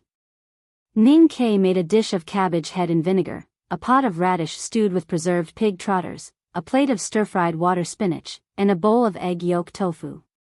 He used the most common ingredients. The girl in white was very anxious and suggested that he should at least change the egg yolk into crab roe, but he refused without hesitation. The dining table in the Divine Hall of Light was also very big, even bigger than an ordinary house. The simple dishes on the table looked even more shabby. Sang Sang sat down at the table. Ning Ke stood beside her and served her a bowl of pig trotter's soup and a bowl of white rice. The two girls in white lowered their heads and were too nervous to say anything. Looking at the shabby dishes on the table, Sang Sang was silent for a while. She did not say anything or get angry. She took the bowl from Ning Ke and began to eat. She ate very fast, just like in the old days. The reason why she ate so fast was because she had to clean the table and wash the dishes after eating. The reason why she ate so fast now was because eating was just a habit for her. It had nothing to do with absorbing energy, and it was not a human enjoyment. It didn't take long for the dishes to be almost finished. She ate 3 bowls of white rice and then stood up to leave. Although she did not say anything, she felt that she should be satisfied. Ning Ke looked at the girl in white and smiled. He sat at the table and pulled over the rice bucket. He poured the leftovers on the plate into the bucket and ate it happily. She used to eat leftovers. Now it was his turn. She used to wash the dishes after the meal. Now it was his turn. After washing the dishes, Ning Ke felt a little sore. He walked back to the Divine Hall and found that it was already dark. He wanted to light the lamp on the stone wall, but found that someone was ready to go to bed. He made the bed and made the quilt. Then he fetched some hot water and repeated the process of washing feet during the day. Sang Sang withdrew her feet and put them under the quilt. She slowly closed her eyes. Ning Ke washed his feet with the remaining water and poured it into the cliff against the wind and snow. He rubbed his hands and ran back to the bed and sat on it. Sang Sang opened her eyes. Her expression was indifferent and scary. Ning Ke explained very seriously, "Normally, I should warm your bed at this time." Sang Sang frowned slightly and felt a little annoyed. Ning Ke did not seem to see her reaction. He said with a smile, "You used to be cold and never succeeded in warming my bed. But I have a hot body." There were a lot of typos in yesterday's chapter. When I revised it, I also adjusted some words and sentences. I found that it still needs to be revised. If there is enough time in the future, I will try to do it. To be continued. If you like this work, please come to Chidian.com to vote for me. Your support is my greatest motivation. Chapter 909. Ning Ke said it naturally, especially the last line, hot body. It was like a clumsy poem written by a young poet, which was straightforward and funny. Sang Sang did not feel happy and said indifferently, "No need." Ning Ke felt that she was being polite, or pretending to be polite, or trying to convince himself that she was being polite. So he moved to the bed impolitely, and his hand fell on the quilt. Sang Sang looked at him. There was no emotion in her bright willowy eyes, not even disgust. Ning Ke's face instantly turned pale and he began to cough. Once he started coughing, it was hard to stop. He coughed so hard that his heart and lungs were torn apart. He curled his body in pain until he coughed out blood, which fell on the ground like dark red plum blossoms. His chest was as painful as being pierced by a burning blade. He was very worried that if he continued to cough like this, he might die of blood exhaustion, or even cough out his heart and liver. Sang Sang's face was expressionless. Ning Ke stood up and left the bed. He rubbed his aching chest and picked up the quilt that should belong to him. He walked to a dark corner and laid it on the bed, letting out a sigh. This sigh sounded a little aggrieved. When they were in Min Mountain, he and Sang Sang always slept together. Although they had a bed and a kong in the city of Wei, they would eventually sleep in the same bed. It was even more so after they went to Chang'an. No matter if it was the old brush pen shop or the Yanming Lake, there was only one bed that was warm. Now their positions were reversed, and he did not even have the right to sleep on the bed. Two girls in white were holding pear wood poles and removing the gauze. Looking at this scene and hearing Ning Ke's aggrieved sigh, the girl who had talked to him in the kitchen could not help but laugh. Although she did not laugh, the smile on her face gradually began to ripple. If it were in the past, Ning Ke would definitely tease the girl in white, or pretend to be more aggrieved. But now he did not do anything, because he was worried that such teasing would make Sang Sang unhappy, and her unhappiness could easily make the girl in white disappear. He knew that she could do such a thing, because she was still Haotian. If she could, she would have killed him a long time ago. Since she was willing to kill him, then she was willing to kill anyone. Ning Ke was a very cold-blooded person, but he felt that there was no need for more people to die, especially in this cold divine hall of light. He wanted to bring warmth and nothing else. The two girls in white went to the side hall to rest. The divine hall of light became particularly quiet at night. The wind and snow drifted into the hall from the balcony, but it did not lower the temperature in the hall. Ning Ke did not fall asleep. It was indeed difficult to fall asleep under such circumstances. He looked in the direction of the balcony where the wind and snow were getting heavier and heavier. Thinking that this snow had been falling for many days, he frowned slightly. The West Hill Divine Kingdom was known as the land blessed by Haotian. The 4 seasons were distinct but never harsh. Whether it was midsummer or deep winter, there was no unbearable cold or heat. It was much better than Chang'an. However, the West Hill this winter was much colder than in previous years. It started snowing early and never stopped. Ning Ke did not have the experience of living in the West Hill, but he knew that this situation was somewhat rare. He thought that the master had left Sang Sang, Haotian, in the human world. Would the everlasting night really come? He slowly sat up and walked to the couch to look at Sang Sang. Sang Sang closed her eyes, her eyelashes fluttering gently. The length and distance of each eyelash were so precise that they looked like they were drawn. It was unreal. Ning Ke looked at her quietly for a long time. He looked at her eyes and the indifference between them. He looked at her eyelashes and the wisdom in them. He looked at her lips and the redness between them.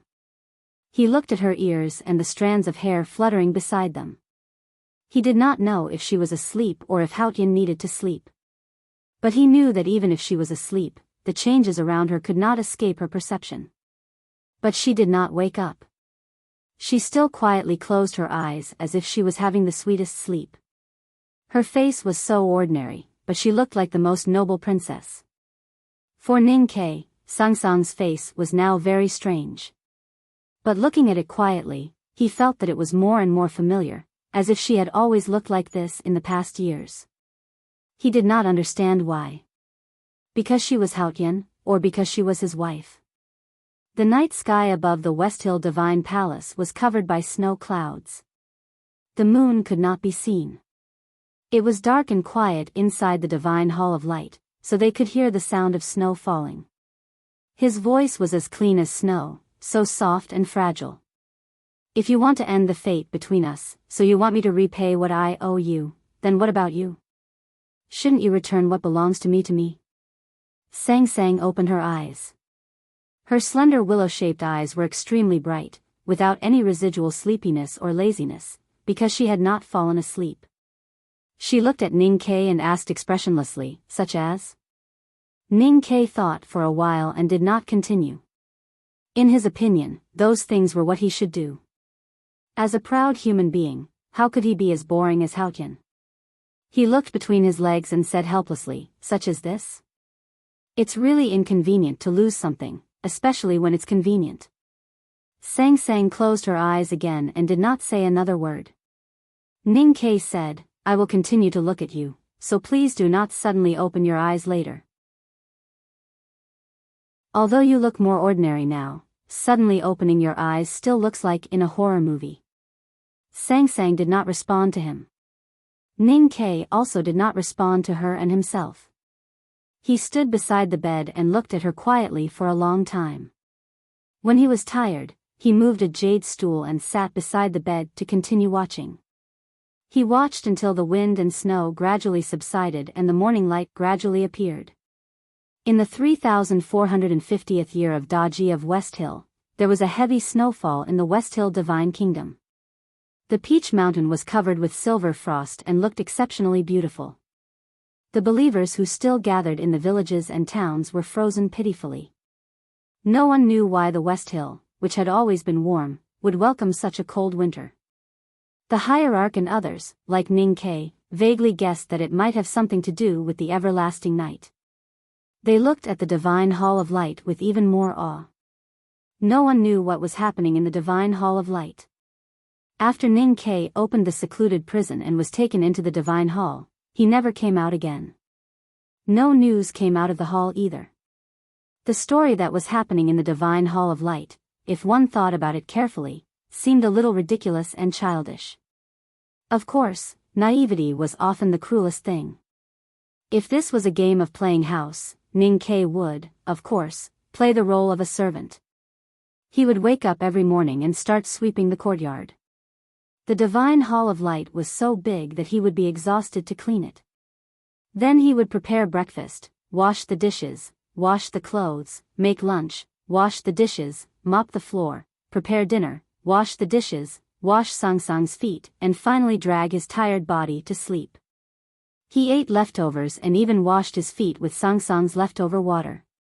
For devout Haotian believers like the hierarch, they would probably be willing to drink the water from the copper basin directly into their stomachs because it had the taste of Haotian. However, Ning Ke did not have such a perverted belief, so he naturally could not be perverted. Moreover, in the world he once lived in, drinking his wife's foot-washing water was the biggest insult to a man. In addition to these daily chores, he also had to take care of Sung Sung's daily necessities, including making tea and playing chess. Making tea was easy, but playing chess. Chen Pippi had never beaten Sang Sang, let alone Ning Quebec. Therefore, playing chess became the most painful and humiliating thing for him. The days were simple and boring. He did all kinds of things tiredly and fell asleep at night as soon as his head touched the pillow. He no longer had the energy to stand by the bed and watch her for the whole night. Sang Sang did not seem to change at all. She was still indifferent. Ning Ke originally had great hopes for life in the Divine Hall of Light. He wanted to make her more and more like a human through spending time with her day and night. But now, looking at her emotionless face, his hopes had long turned into disappointment. One day, he took a bamboo broom to sweep the snow on the terrace. The weather was extremely cold, just like his current mood. There was no smile on his face now, just like the cold mountains. The bamboo broom rustled on the snow, like a brush writing on a slightly coarse bud paper. Countless messy marks were swept on the terrace, which looked like a piece of cursive calligraphy. The person who wrote cursive calligraphy was a little manic. At this moment, the wind and snow suddenly raged and kept falling on the cliff. The terrace that had just been swept was instantly covered with a layer of snow again. The cursive calligraphy was destroyed just like that. Ning Ke stopped sweeping the snow and stood in the wind and snow with the bamboo broom in hand. He looked at the gray sky and asked, "How long will it take? What do you want to do?" Sang Sang said, "I have washed your feet many times, cooked for you many times, mopped the floor many times, and washed the dishes many times. What you are doing now is not even 1% of what I have done." After a moment of silence, Ning Ke said, "You know it's useless. I do owe you a lot, but you also owe me a lot. We will never be able to clear up the debt between us."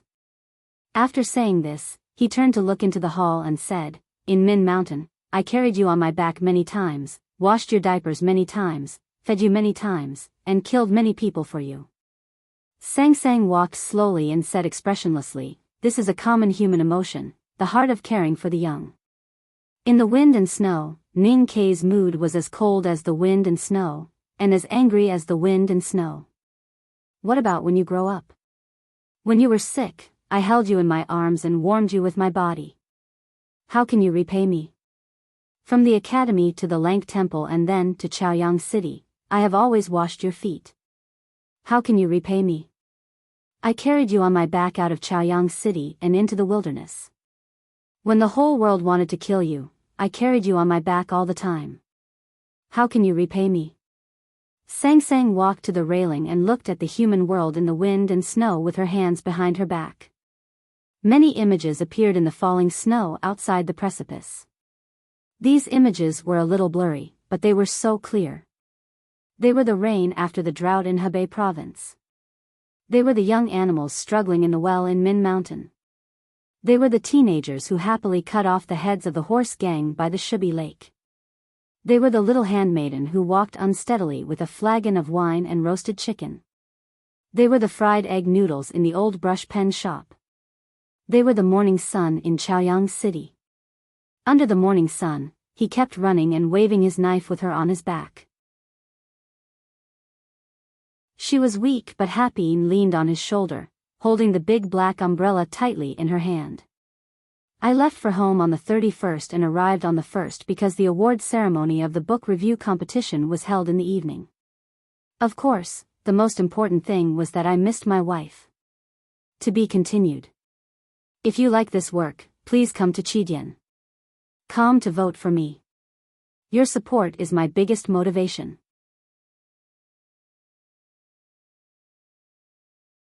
Chapter 9-10. The scenes in the wind and snow outside the terrace were all scenes of her in the human world, and he was in all of them. She was Haotian, and her story in the human world was predetermined.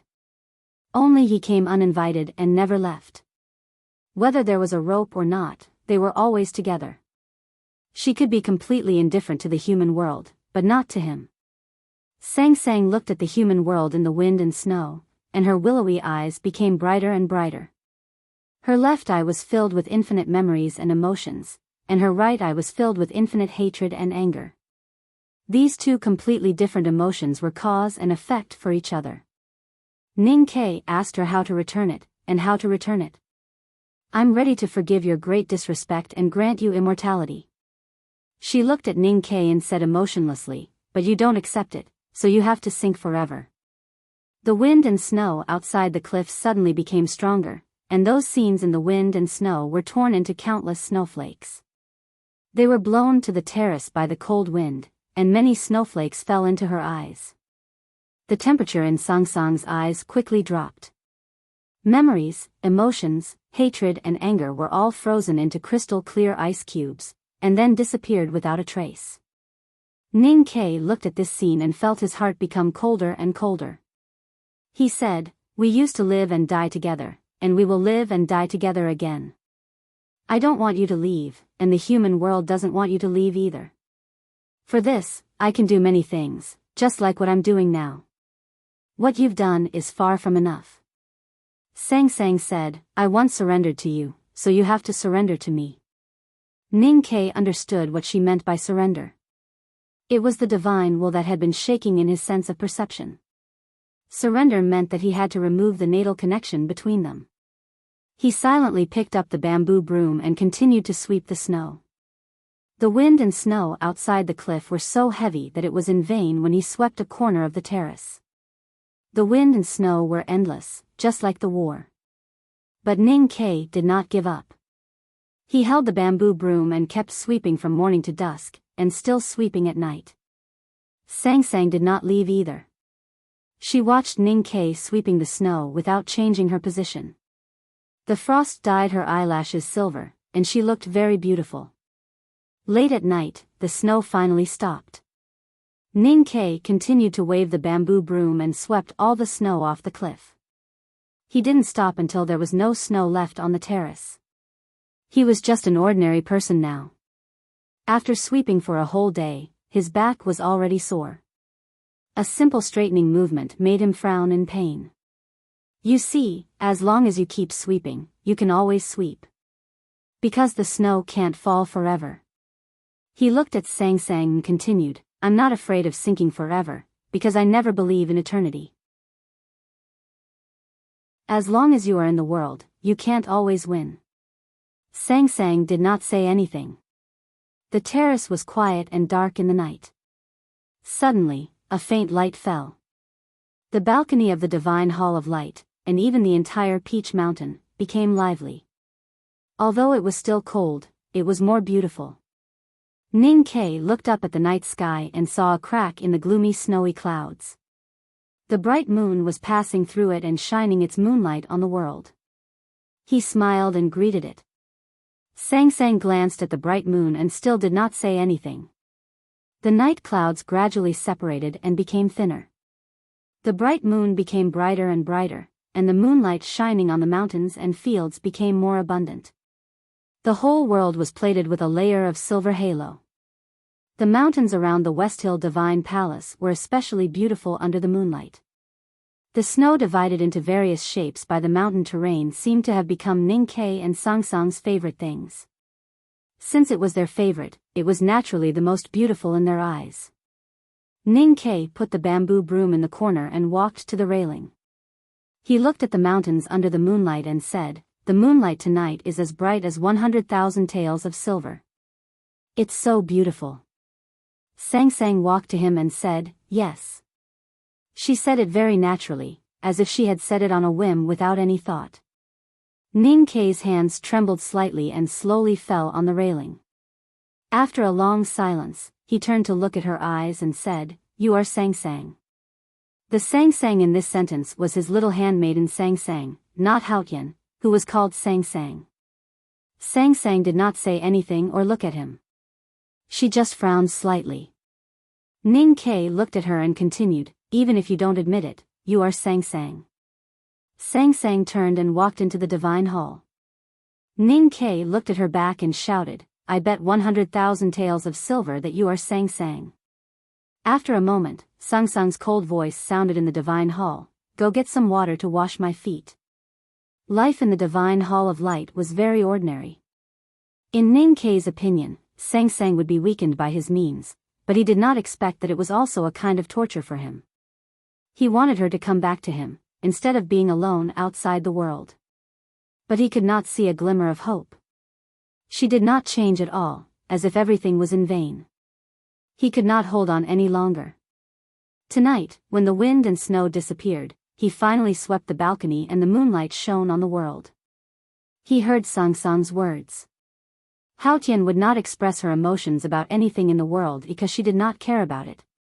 She sighed to the moon tonight not because of the headmaster, but because he said that the moonlight tonight was as bright as 100,000 taels of silver. What she really cared about was the silver. That kind of care was so strong that she even forgot that she was Hao Tian. Since she cared so much about the silver, she must be Sang Sang. Ning Kei's mood was very complicated. He was happy because he finally confirmed that Sang Sang was Sang Sang. He was also excited because he saw the hope of victory. But he was also a little anxious because when he saw hope, he would have a strong impulse and desire. He wanted to put his hope into reality. Because of these complicated feelings, he washed Sang Sang's feet for a long time tonight. Even when the warm water in the copper basin became cold, he still kept washing. The water was a little cold, so were Sang Sang's feet. He kept rubbing them with his hands, but he could not raise the temperature of the water and the skin. So his hands became cold as well. But Ning Kei did not feel uncomfortable. Because of the change of mood, he felt that Sang Sang's feet were very fragrant and soft tonight. It was very comfortable to rub them. He even wanted to wash them like this forever.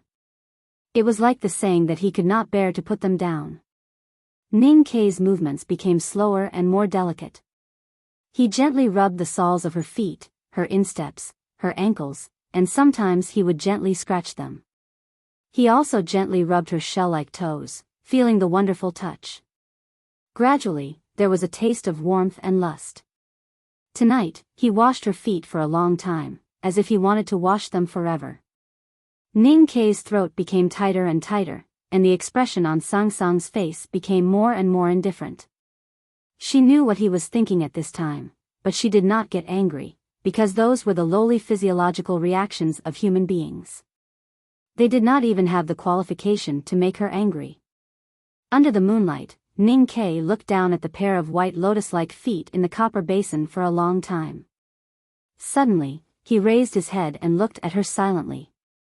She looked at him silently and did not say anything. The two looked at each other for a long time. There was nothing but desire and desire in Ning Kei's eyes. In the deepest part of Sang Sang's eyes, there was not only strong disgust, but also a trace of confusion. She found that at this moment, her heavens became a little chaotic. Ning Kei stared at her eyes and said in a slightly hoarse voice, "I want to fuck you." The reason why his voice was a little hoarse was that he was very nervous and excited. Sang Sang blinked her eyes expressionlessly, crushing the trace of confusion in the deepest part of her eyes. A bloodstain appeared on Ning Kei's throat, which widened at a speed visible to the naked eye and kept going deeper into his throat. It had touched his vocal cords, and he could no longer speak. Blood flowed from his neck and dripped into the copper basin. The clear water suddenly turned red. His hands and her feet were soaked in the water, as if he was trying to pick a white lotus in the pool of blood. Ning Kei's eyes were a little red, like a ferocious beast at a certain time. He ignored the blood on his throat, slowly stood up, and approached Sang Sang. There was still no emotion on Sang Sang's face. A looming space crack appeared in front of the bed, between her and Ning Quebec. That represented the boundary of her world. As long as Ning Kei continued to move forward, he would die. Her world did not allow any human to enter, even if Ning Kei was the special one. Ning Kei saw the boundary of her world. He could not break it, so he chose to close his eyes and fall forward. He wanted to use the most basic rule. The gravitational force between all things was the rule he borrowed. No matter whether he would regret it or not, he could not change the fact. Even if he would be beheaded later, he could not change it. He fell toward her. The space crack did not fall on his throat, but on his cheek. There was a very thin wound on his cheek, where there used to be a small dimple. He collapsed on top of her. He pushed her down on the bed. His blood flowed onto her body. He opened his arms and hugged her tightly. Since you let go of the world and let me come to you, then don't think about running away from me. Ning Ke and Sang Sang looked at each other, very close. In the dream, this scene happened many times. In the dream, they had been intimate countless times, but in the real world, this was the first time. Ning Ke felt that the body of the woman in his arms was very fat, very soft, and a little strange, because his Sang Sang was very thin, but also a little familiar, because he had smelled this woman for many years. His right hand instinctively fell on her towering breasts, his fingers deep into her cyan clothes. He felt that he was lying on a boat, rising and falling with the waves on the ocean, and it felt very wonderful. There was no expression on Sang Sang's face, and her eyes were unusually bright. She stared at him without saying a word. Ning Ke's desire was very strong, and the most powerful instinct of life began to wreak havoc, but there was nowhere to release it. The divine hall of light was silent. He kissed her lips lightly. In the dream, he had kissed her before. In the real world, he wanted to kiss her too. Haotian was kissed by a man. Thus, the whole world began to tremble. Note, this sentence came from the Chi Hall's Weibo. The chapter name is Michael Jackson's album. These two chapters are the two most important chapters of the coming night, and they are related to God, so they have to be named like God. The first two chapters have been revised, and you don't need to read it again, just the words. Today's update is a little late, because I have started to quit smoking, and I feel very uncomfortable. Friends who don't smoke may not understand, but recently, my mood must be very bad, and I may be easily irritable in communication, please understand in advance. It seems a little stupid to quit smoking at the most important time of the coming night, mainly because I have to write 200,000 in June, so I might as well do it earlier, and try to get through this period as soon as possible. Finally, I wish everyone good health, and let's work hard to train together, so that we can go against the natural order. To be continued. If you like this work, please come to Chidian. Come and vote for me. Your support is my biggest motivation.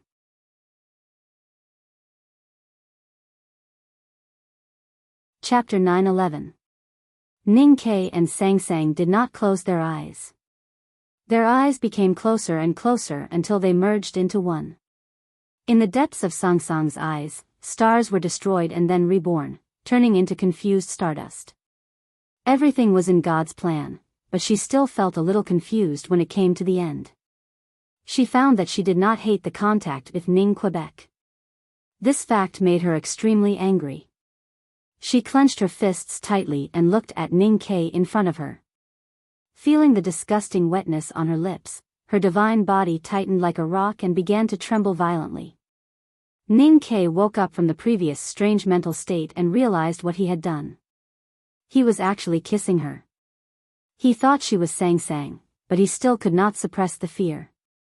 The fear made his body extremely stiff and then began to tremble slightly. They hugged and kissed each other on the couch. Because of the trembling of their bodies, their lips kept rubbing against each other, feeling a little numb and itchy. Even their teeth gently bumped against each other, making a crisp sound. This was trembling. Ning Ke hugged Sang Sang and trembled more and more violently. The bones and joints in his body began to make cracking sounds. She also kept trembling. The cyan dress on her body made a faint cracking sound, as if it was cracking somewhere. They trembled more and more violently. Then there was a boom, the couch under them collapsed. Ning Ke and Sang Sang fell on the hard ground of the divine hall. The ground shook and undulated like waves. Several extremely deep marks appeared on the surface of the pillars that supported the divine hall. The hard walls of the divine hall seemed to be blown by the strong wind of tens of thousands of years. Countless stone chips peeled off and fell on the ground, making a clapping sound. It seemed to be applause, but also seemed to be something else. This tremor left the Temple of Light at an unimaginable speed and began to spread in all directions of the world. The snow covering the cliffs began to peel off one after another, forming countless small snow waterfalls. The peach blossoms that were frozen by the snow broke off the surface of the frost, revealing their beautiful faces in the cold wind. The strangely shaped stone drums on the 1,000-mile-long dike of the Song Kingdom started jumping up and down, smashing countless reefs and splashing Black Sea mud into the air. The drums buzzed like war drums. Along with the drumming, countless storms were born in the depths of the sea. The black sea water rolled as if it was boiling, and the dark clouds in the sky twisted like wet clothes in the hands of a deity. It was a great sound. The ink lake in the Mogan Mountain of the Great River Kingdom splashed with countless splashes. Mo Shanshan sat by the lake and looked at the restless lake water. She did not know what had happened, but she felt a little lost and perplexed. Looking back at the mountain hut decorated with lanterns and streamers at the foot of the mountain, she felt inexplicably sad and slowly shed 2 lines of tears. The great swamp was also shaking. The white reeds in the wind and snow looked so pitiful. The lake water poured into the river and then out of the city of Lincoln. Yi Su and hundreds of poor men were repairing the waterway in the winter. He looked back at the West Hill Divine Kingdom thoughtfully as he looked at the dirty water flowing over his feet. In Yi Su's shabby house, Tang Xiaotang sat by the bed and used a spoon to put the chicken soup into Chen Pipi's mouth. The soup and the spoon suddenly rippled. The whole world was shaking. There were countless earthquakes in Haotian's world. Not many houses collapsed and not many people died, but everyone felt it. The divine halls of West Hill was at the center of the trembling. People on the Peach Mountain felt it most clearly. Thousands of divine priests and deacons put on their clothes and ran out of their houses to look at the divine hall of light with fear written all over their faces. Tens of thousands of believers in the villages and towns at the foot of the mountain were also awakened by the trembling. They rubbed their eyes and helped each other out of their houses into the wind and snow. They looked in the direction of the divine halls of West Hill and did not know what to say. The hierarch, Yi Hongyu, Zhao Nanhai and the others came to the divine hall of light. They looked extremely solemn, but no one dared to step into the divine hall. The world gradually stopped shaking. The eaves of the divine hall of light collapsed and the pillars were about to fall. But it did not collapse. Under the moonlight, it looked like the scene after a storm. The divine hall of light was quiet again. Ning Ke held Sang Sang in his arms and lay on the rubble of the bed. The friction between their lips and their bodies was no longer as intense as before. It became a gentle breeze, lingering between them. Like a gentle breeze, Ning Ke's mind gradually calmed down, while Sang Sang's eyes became more and more confused. She felt that she was immersed in the most wonderful warmth, as if she was floating in the sea in midsummer. She felt that she was embracing the most real warmth, as if she was embracing the ocean under the sun. When he first entered the awareness state, he had seen a sea. It was not until now that he remembered that when he first perceived the sea through meditation, he was holding her as a little girl in his arms. Now he finally returned to the warm sea again. He did not want to leave again. He held her in his arms and kissed her lips gently. Other than that, he did nothing else. The two gently embraced each other and leaned on each other tightly. The slightly cold winter wind entered his lips from her lips. It was like they were breathing each other's breath. The warmth of life passed from her body to his. It was like their heartbeat. There was only her in his world, and only him in hers. Ning Ke and Sang Sang entered a wonderful state of mind at the same time. After a long time, Sang Sang shivered on her body and Sang Sang shivered under his body.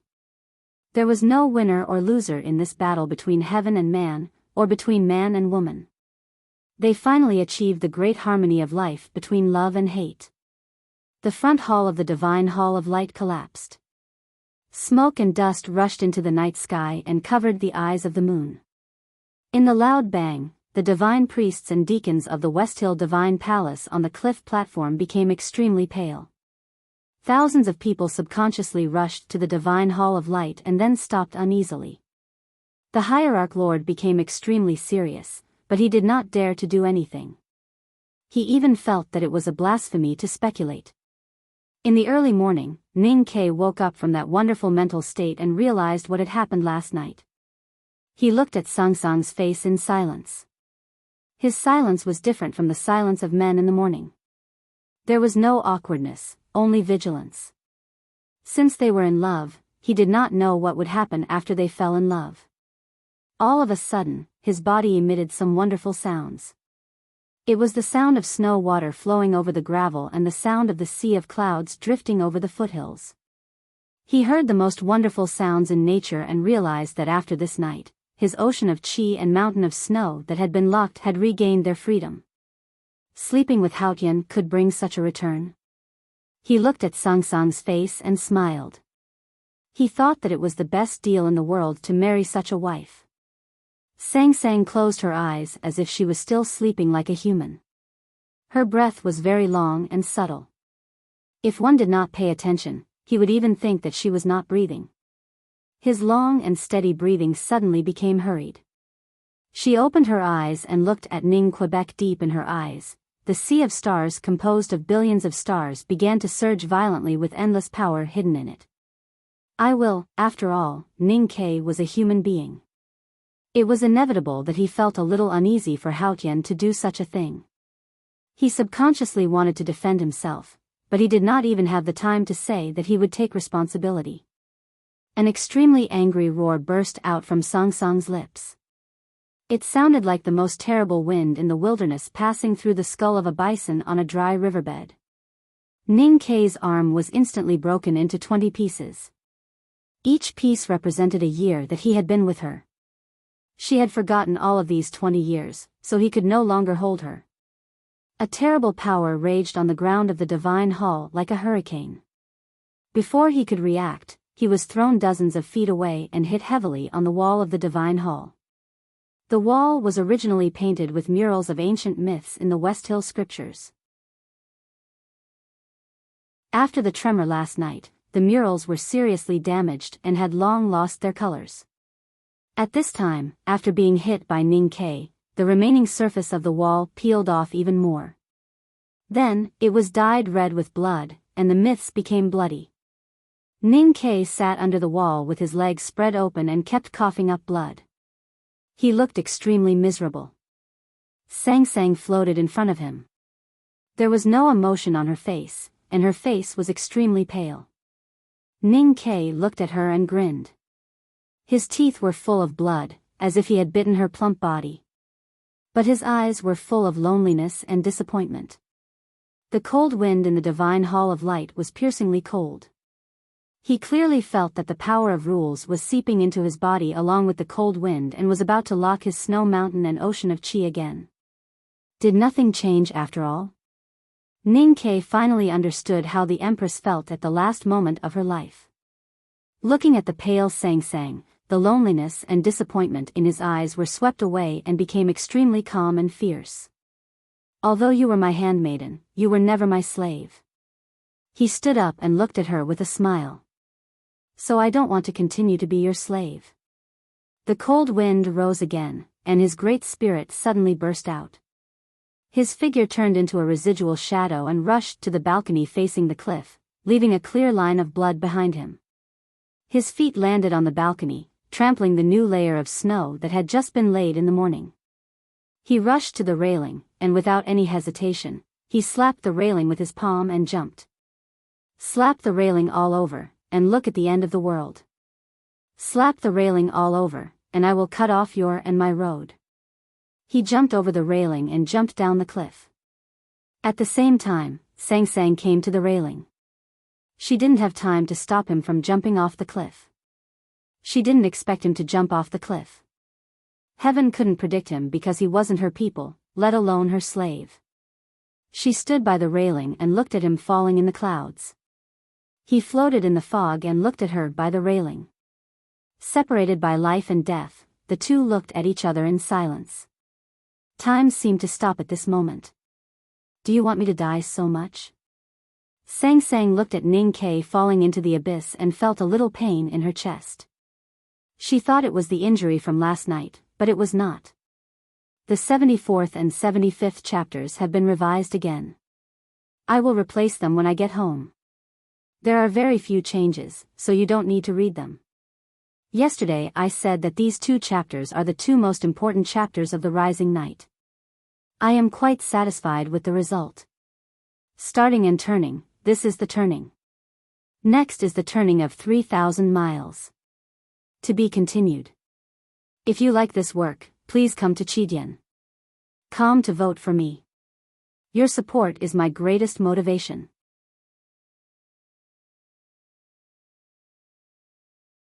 Chapter 9:12. Looking at Ning Ke who kept falling between the cliffs, Sang Sang suddenly remembered that Ning Ke often told her some stories in the city of Wei many years ago. In those stories, the extremely angry villains would often say, "You want to die? Not so easy." The most basic rules of this world were in her hands, and the appearance of nature was completely up to her. She had already come to the human world. How could it be so easy for you to die? Sang Sang flicked her sleeves, and the flowers on her sleeves seemed to come alive. The divine hall of light behind her continued to collapse with a rumbling sound, and gradually became ruins. Countless streaks of chi of heaven and earth responded and turned into a cold wind. The snow outside the cliffs suddenly became chaotic, and the clouds below the cliff were cut into countless strands, and then densely weaved together, turning into something like a quilt. Ning Ke fell between the cliffs. Suddenly, he felt that the space around him became sticky, and countless strands of clouds lingered. They softly interacted with each other, and the speed of his fall suddenly became much slower. In this dense cloud, he felt the power of rules, and even more clearly felt her will. She did not allow him to die like this, so it was difficult for him to die. Ning Ke could not accept that his life and death were in the hands of others, even if that person was her. Since he had jumped into the abyss, he did not want to succumb to her will again. Facing the countless layers of clouds below him, he stretched out his hand and wrote a word in the wind. His hand trembled violently because the wind between the cliffs was too strong, and because his arm bones were broken into 20 pieces. Just moving even a little bit would bring him great pain. But his word was written very clearly, and every stroke seemed to be engraved on the cliff. No matter how the wind blew, the clouds would not erase it. A sharp talisman was suddenly released between the cliffs. The cloud represented the power of rules, and it was set by Haotian herself. Logically speaking, except for people like the headmaster, no cultivator in the human world could break it. But Ning Ke was an exception, because she was his natal. More importantly, in the divine hall of light, in the U prison, in reality, and in his dreams, he had been tortured by her countless times. He had used his flesh and blood and endless pain as the price to truly experience her power of rules countless times.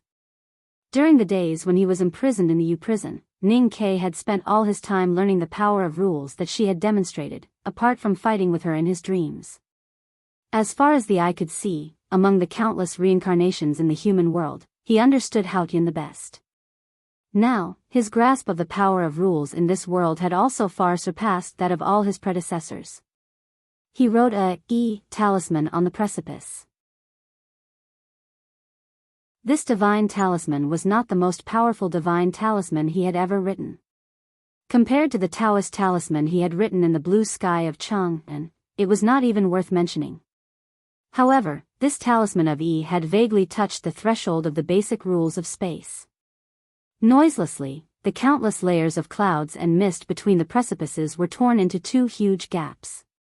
The gaps converged in the middle and turned into 4 pieces before rolling towards the precipice. Ning Ke broke through the clouds and fell faster and faster. The remaining wind and snow between the cliffs were smashed into the finest powder when they touched his fluttering sleeves. Soon, he landed below the 3 cliff plateaus. The stone window that the U prison had carved between the precipices flashed past. The precipices and rocks became a rapidly changing monochrome picture in his field of vision. Occasionally, protruding rocks were stretched into extremely straight lines. One could imagine how fast they were falling. The howling wind rang in his ears, and the cold wind cut his face like a knife. He looked at the dark abyss at the bottom of the fog, looking at death, but his expression was so calm and fearless. You used to be so afraid of death. Now, you would rather commit suicide than let me die? Sang Sang stood by the railing and looked at Ning Ke, who had become a small black dot between the precipices. Her face was slightly pale.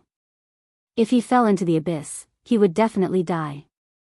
If he died, how could she live? The moment she arrived in the human world, she could cover 1,000 miles with one step. It was easy for her to save Ning Ke from the precipices. The problem was that she slowed down on the second step in the human world. Because the headmaster had poured the mortal dust into her body, her aura had become a little turbid and she could no longer leave the earth. Sang Sang's hand gently fell on the railing. She did not touch the railing, and the railing broke. The railing was completely broken, and the cliff at the terrace collapsed towards the precipices. She walked towards the clouds and missed outside the cliff. Between the precipices at the foothills of the Peach Mountain, there were countless booming sounds, like thunder.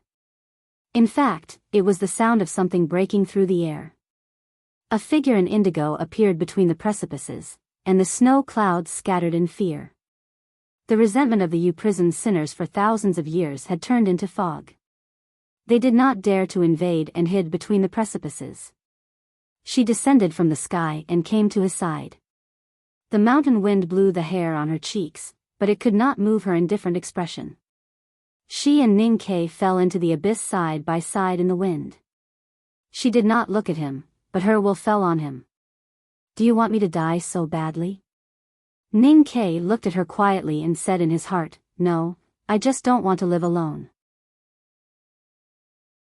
Compared to this, I would rather the two of us die together. The dispersed clouds between the precipices gathered again. Ning Ke could no longer be seen, nor could he see Sang Sang's indigo dress. The abyss at the bottom of the fog was extremely quiet, just like it had been for thousands of years. The hierarch, Zhao Nanhai, and the others came to the edge of the cliff and looked down with a solemn expression. They did not feel anything. After a moment, there was a sudden violent vibration from the abyss below the precipices. Something must have fallen heavily on the ground of the abyss. The terrifying impact force from the bottom of the fog rose up and tore the clouds between the cliffs apart again. Even the precipice that was attached to various Taoist formations had many cracks on it. The sect leader and the others all had ugly expressions on their faces. How could anyone survive such a terrifying collision? Of course, Haotian should be fine. But how could she come back from the abyss? In a corner of the half-ruined Divine Hall of Light, a horse neighed anxiously.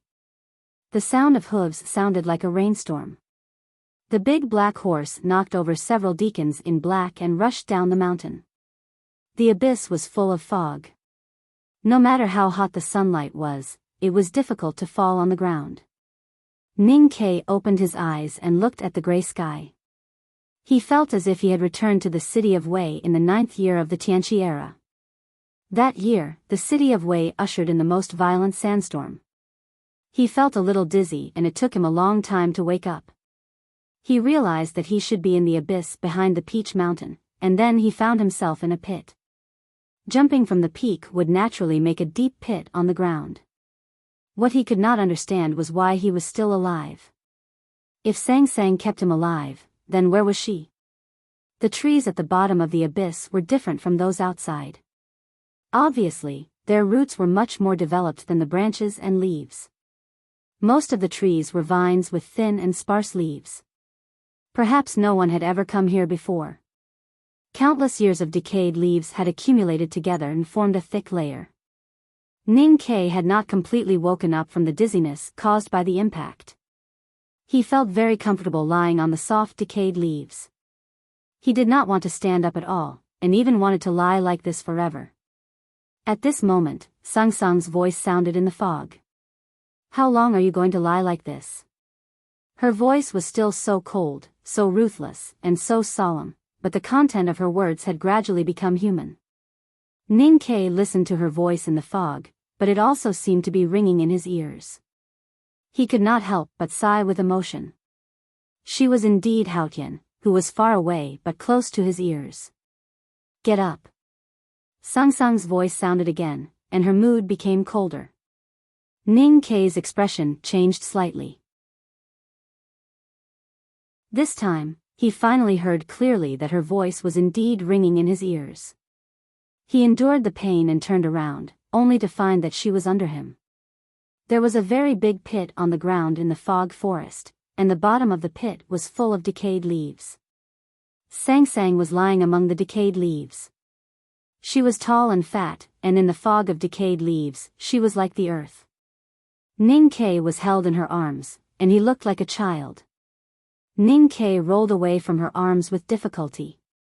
He tried to bend his elbow to sit up, but found that he was in great pain. He did not know how many bones in his body were broken, and he spat out a mouthful of dirty black blood. Sang Sang stood up. Her body was perfect, and she was not hurt at all when she hit the ground from such a high place. Even her indigo dress was not torn, and only a few leaves were stuck on it. She reached out and pushed her scattered black hair behind her shoulders. She looked at Ning Ke, who was rolling in pain and coughing up blood, and said indifferently, "Don't think you can escape from my palm." Ning Ke's mouth and nose were constantly overflowing with blood, and he looked very miserable. Hearing her words, he felt a little funny and also a little sad. He said, "I am not that monkey. If I really want to die, no one can stop me." Sang Sang slightly squinted her eyes, and she was very disgusted to hear his answer. She said, "In front of me, even if you want to die, it is not so easy." After saying this, she reached out her right hand and put it on his body. The clear light between her fingers illuminated the fog and Ning Ke's cheeks. The clear light gradually became stronger, and Sang Sang's face became slightly pale. His injuries were recovering at a speed visible to the naked eye. The broken bones were reassembled, and the ruptured internal organs were repaired. The wound she left on Ning Ke's face last night also disappeared. His dimples seemed to be deeper than before, and they were filled with clear light, as if they were filled with good wine. After doing all this, she stood up, put her hands behind her back, and walked into the depths of the fog. Tranquility looked at her back for a long time, and then stood up and followed her. He was going to die, and she could not let him die. In other words, she did not want him to die. So she left the Westhill Divine Palace with him, jumped off the fog, and fell into the abyss. Now they did not have that rope, and he did not tie her to him. But that invisible rope had always been there, and they were still tightly tied together by fate. At the bottom of the abyss, the fog was thick, and the rotten leaves were soft. The two were separated by a few feet, and they walked forward in silence. Their feet stepped on the ground silently, and it was so quiet that it was frightening. They walked like this, and the surrounding scenery did not change. There were only withered vines and old trees, and a few faint crows in the fog.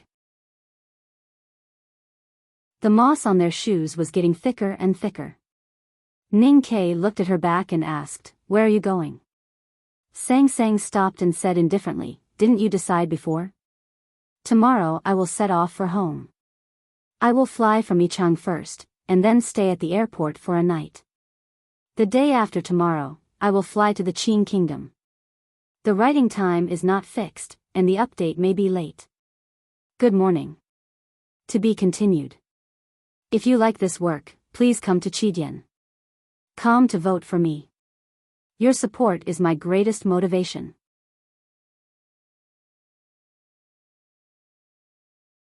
Chapter 9:13. Sang Sang was right. In the past, when they were on the road, it was always up to Ning Ke to decide where to go. She never raised any opinions or objections. In Ning Ke's words, she was not stupid. She was just too lazy to think about such trivial things. She was used to letting him think about it. Ning Ke was silent. He walked past her and came to the front. It was only a few steps, but his breathing became rapid and his face turned pale. He had been tortured countless times these days. His arms were cut off and his blood flowed endlessly. If Sang Sang was not by his side, he would have died many times. Although he was alive and there were no scars on the surface of his body, the new flesh and blood had not completely merged with his mind. When he fell from the sky to the ground, those invisible injuries had all broken out. Every step he took, he felt that his soul was shaken, and the pain was unbearable. Sang Sang felt his pain, but her expression was still indifferent. Ning Ke stood among the decaying leaves and rested for a while. He found a slightly tough tree and walked deep into the fog with his tired body and pain. The abyss under the precipice at the back of the Peach Mountain was covered by clouds all year round. There was no way to the outside world. Just like the abyss under the back of the mountain of the academy, it had been isolated for countless years. No one knew what kind of life lived in it and what kind of dangers were hidden there. At this time, the two people walking in the fog were not worried at all. Because no matter how terrible the danger was, it could not hurt Haotian. The only thing that could hurt them was each other. Sang Sang looked at Ning Ke's back, expressionless and silent. She could easily restrain him, reseal his snow mountain and ocean of qi, and then bring him back to the Westhill Divine Palace at the top of the Peach Mountain. He would continue to be a slave and never be freed. But Ning Ke had shown her his determination to die by jumping off the cliff. Then it would be meaningless to bring him back to the Westhill Divine Palace. Besides, she had her own ideas. Since she had made up her mind, Sang Sang put her hands behind her back and followed Ning Ke casually in the thick fog. She looked at those strange vines with great interest. Ning Ke was a little tired from walking, so he sat on a stone to rest. He looked at Sang Sang, who seemed to be very relaxed in the fog, and said, "I know you look down on my methods, but I have no choice. Compared to you, I'm too weak. I don't have to cry, throw a tantrum, and threaten to hang myself to get you out of Peach Mountain. In fact, these methods should be used by you. Since you don't want to use them, I have to." Sang Sang ignored him and walked to the depths of the black vines. She opened her eyes wide and looked up curiously. Seeing her expression, Ning Ke was a little surprised, and then a little hopeful. After a while, Ning Ke regained some strength and stood up with the support of a branch.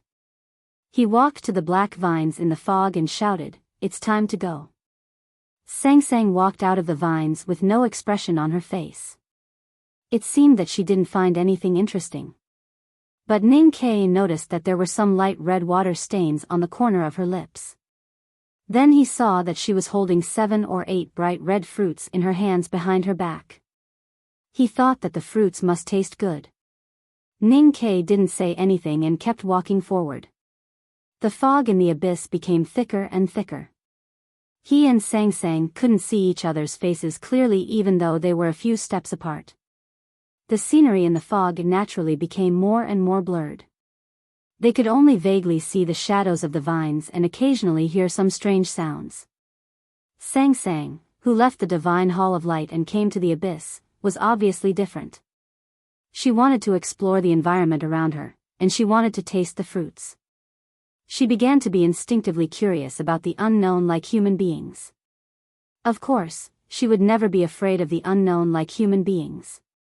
Because of her growing curiosity and the lack of fear, the abyss full of fog was undoubtedly a very interesting environment for Sang Sang. She left Ning Ke from time to time and disappeared into the fog. No one knew where she went or what kind of scenery she saw, and then she quietly returned to Ning Ke's side.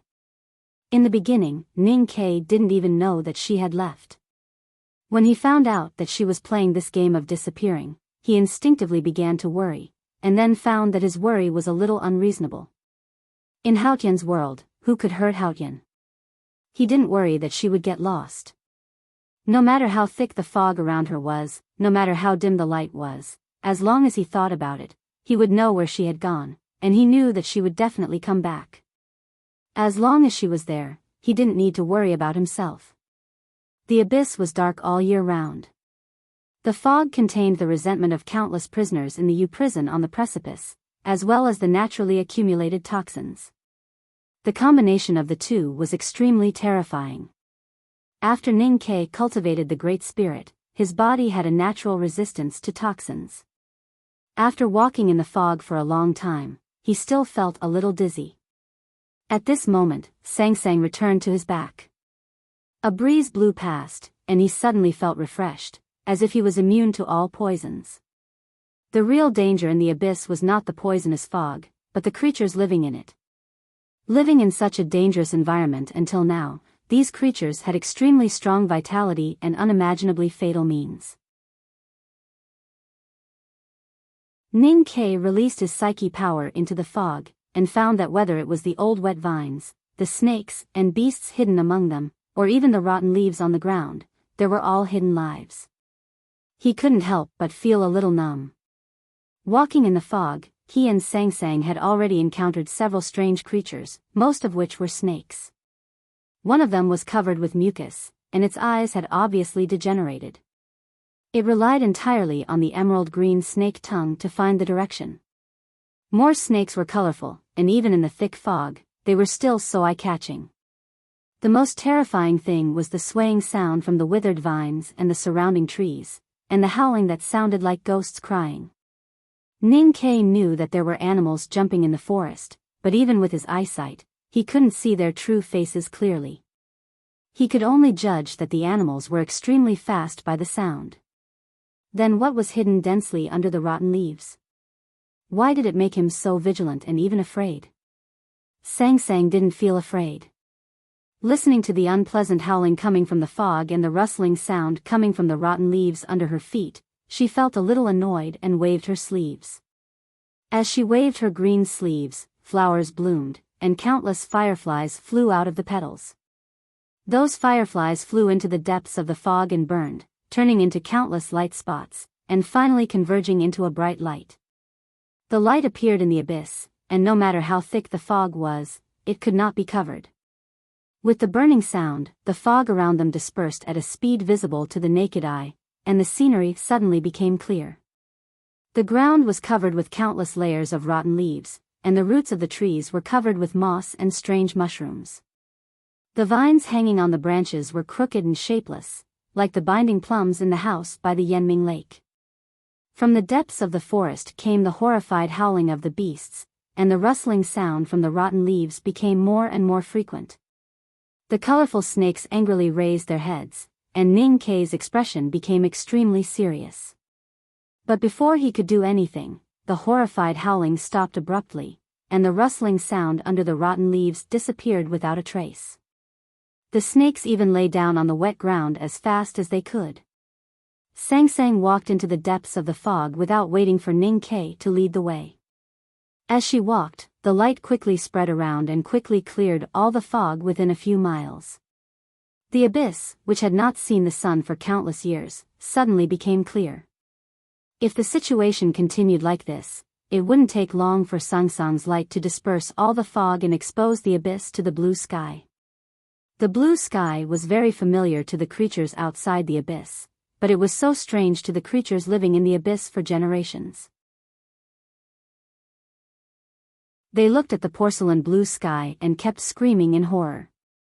The light continued to spread, and countless green ants crawled out from under the rotten leaves. They kept rubbing their forelimbs towards Sang Sang's footprints to show their fear and submission. The colorful poisonous snakes crawled all over the mountain streams, desperately twisting their sticky bodies, as if they wanted to descend to the deepest part of the swamp. The beasts hiding in the fog forest finally showed their true faces. Hundreds of ghost-faced monkeys left the vine trees and knelt on the wet ground, constantly kowtowing. Looking at this scene, Ning Ke slightly frowned and felt a little uncomfortable. Sang Sang did not have any reaction, as if she saw nothing. She walked through these frightened creatures with her hands behind her back, not like a monarch who was inspecting her territory, because she did not treat these lowly creatures as her subordinates. This abyss full of fog and poison was like a natural moat for human beings. Even a powerhouse in the knowing destiny state would find it difficult to walk out of the abyss. But for Sang Sang, this abyss was not even a small ditch. She strolled out of the miasma and saw the mountains. Looking at the mountains, Ning Ke did not know what to say. Dark clouds quietly covered the blue sky again, and the mountains were shrouded in wind and snow. A simple Taoist temple could be faintly seen in the snow. Was that the Taoist temple, the legendary Jishou Abbey? If it was in the past, Ning Ke would definitely be very interested in that simple Taoist temple, not because it was an unknown place, but because it hid 6 of the 7 tomes of arcane. However, Sang Sang, who wrote the 7 tomes of arcane, was now beside him, so his interest in the Taoist temple naturally faded. Someone had walked out of this abyss before. The Taoist temple in the wind and snow did not look shabby, but it was so quiet that it was intoxicating. Long Qing sat cross-legged by the lake, quietly looking at the open, hand scroll of the tomes of arcane in his hand. He did not know how long he had been sitting in the snow, and the snow on his eyelashes had already condensed into frost. Suddenly, he heard a voice coming from the bottom of the cliff. Thinking of the painful days in the abyss, his face instantly became extremely pale, and the snow on his eyelashes turned into ash and disappeared. The middle-aged Taoist pushed the wheelchair to the lakeside. The Abbey Dean sat in the wheelchair and looked at the sky in the wind and snow. He looked at someone in the abyss and let out a low sigh. I said in the middle of the month that I don't want a monthly ticket, so I haven't asked for one. No matter how itchy I am, I have to grit my teeth and bear it. The 3rd young master teased me in the single chapter, so I have to bear it. Boo-hoo. I know those who have voted for the general night monthly ticket will feel a little. I'm sorry to you. Before I end the book, I will definitely fight for it, for myself and for everyone. Most of this chapter was written at the airport, so there may be some problems with the quality. I will go home tomorrow, and then I will fix it. To be continued. If you like this work, you are welcome to vote for it and vote for it. Your support is my biggest motivation.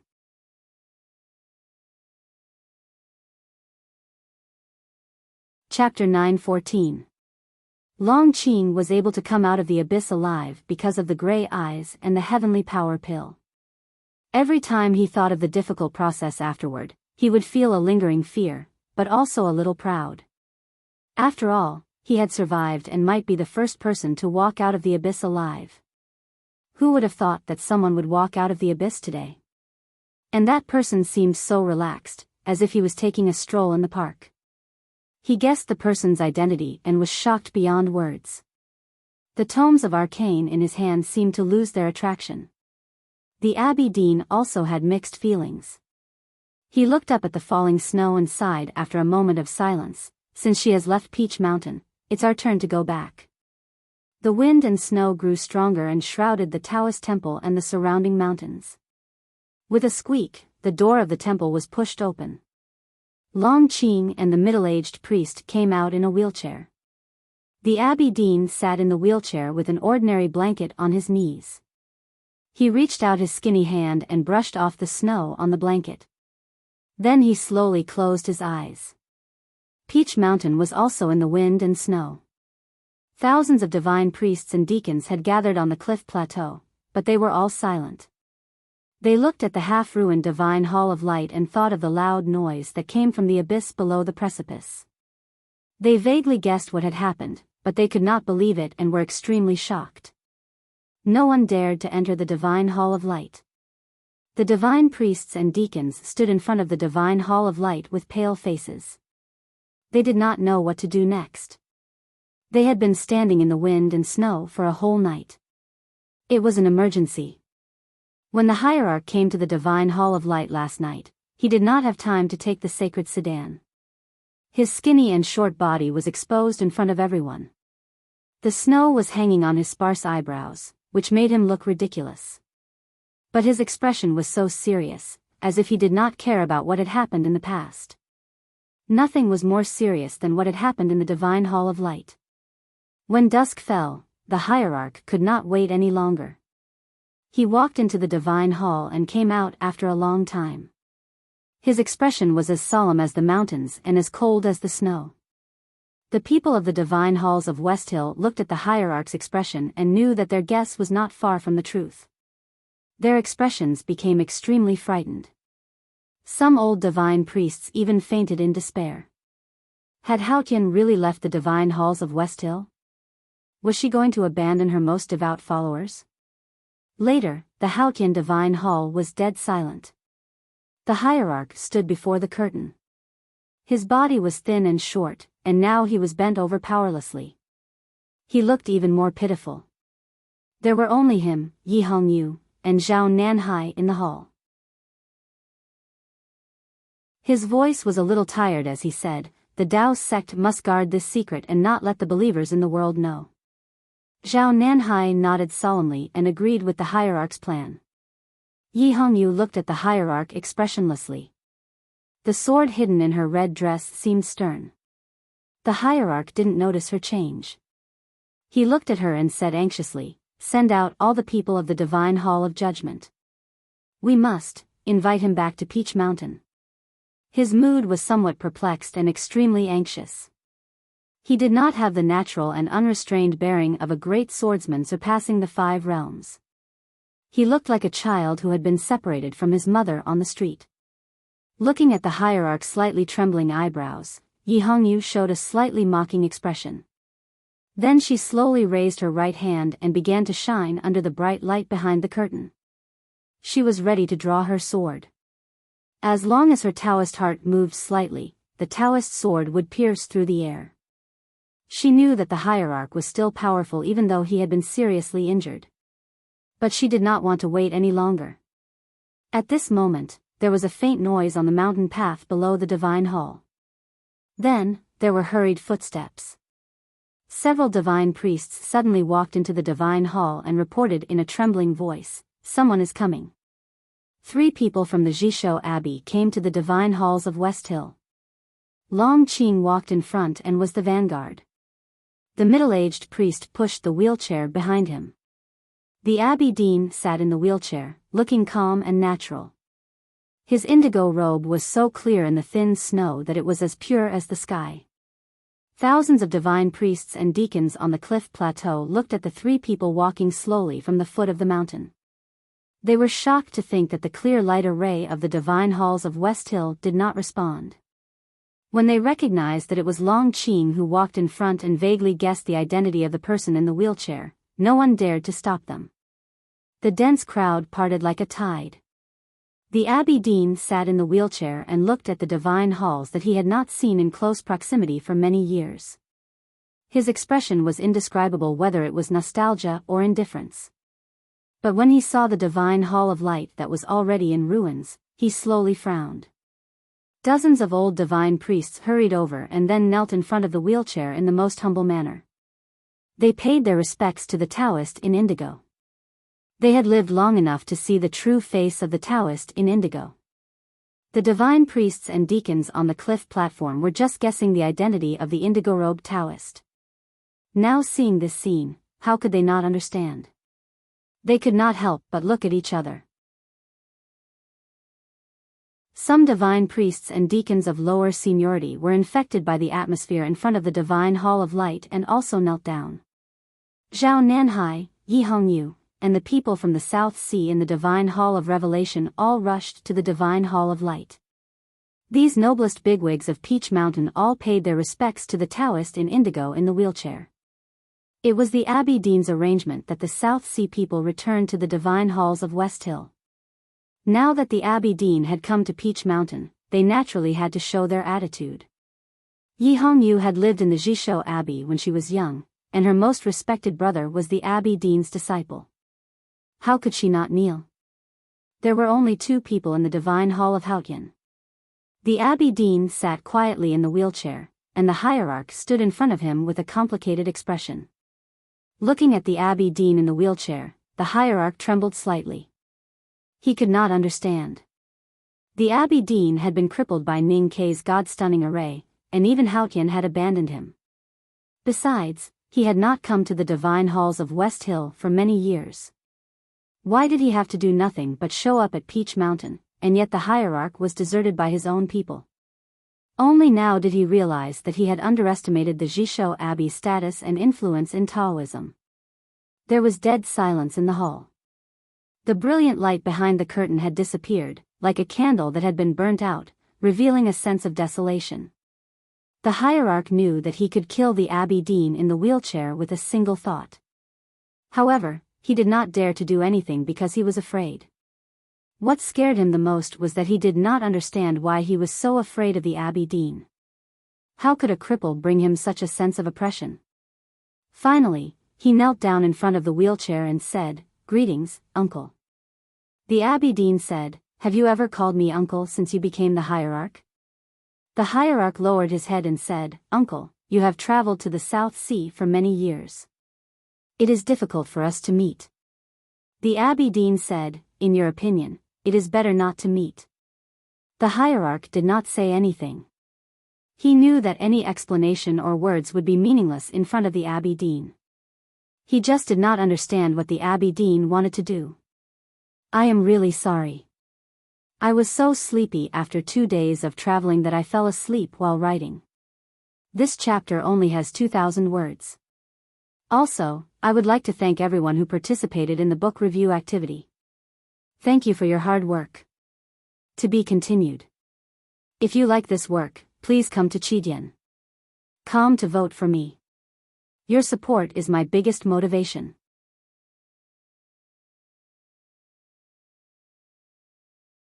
Chapter 9:15. The Abbey Dean looked at the hierarch and said indifferently, "You want to know why I came back? You probably won't believe it, but I came back because Haotian needs my help." The hierarch was silent. He thought to himself, "You entered the state of pureness in Chang and then cut off the connection with Haotian. That's why Haotian punished you. You are still a useless person. Not to mention that Haotian is omniscient and omnipotent and doesn't need the help of mortals. Even if she needs help, it shouldn't be you." The Abbey Dean knew what he was thinking and said with a smile, "Haotian doesn't want my help, so I imprisoned myself in the Jishou Abbey. Now that she has left the Peach Mountain, it means that there are some things she can't solve. So I came back to see if I can help her, or at least do something she can't." The hierarch still didn't understand. The Abbey Dean looked as calm as the lake in the Taoist temple. He said, "Faith is a simple thing. Even if faith abandons you, you will not be shaken. That is true faith." Ning Ke and Sang Sang walked out of the abyss and walked among the mountains. The blue sky was already covered by thick clouds.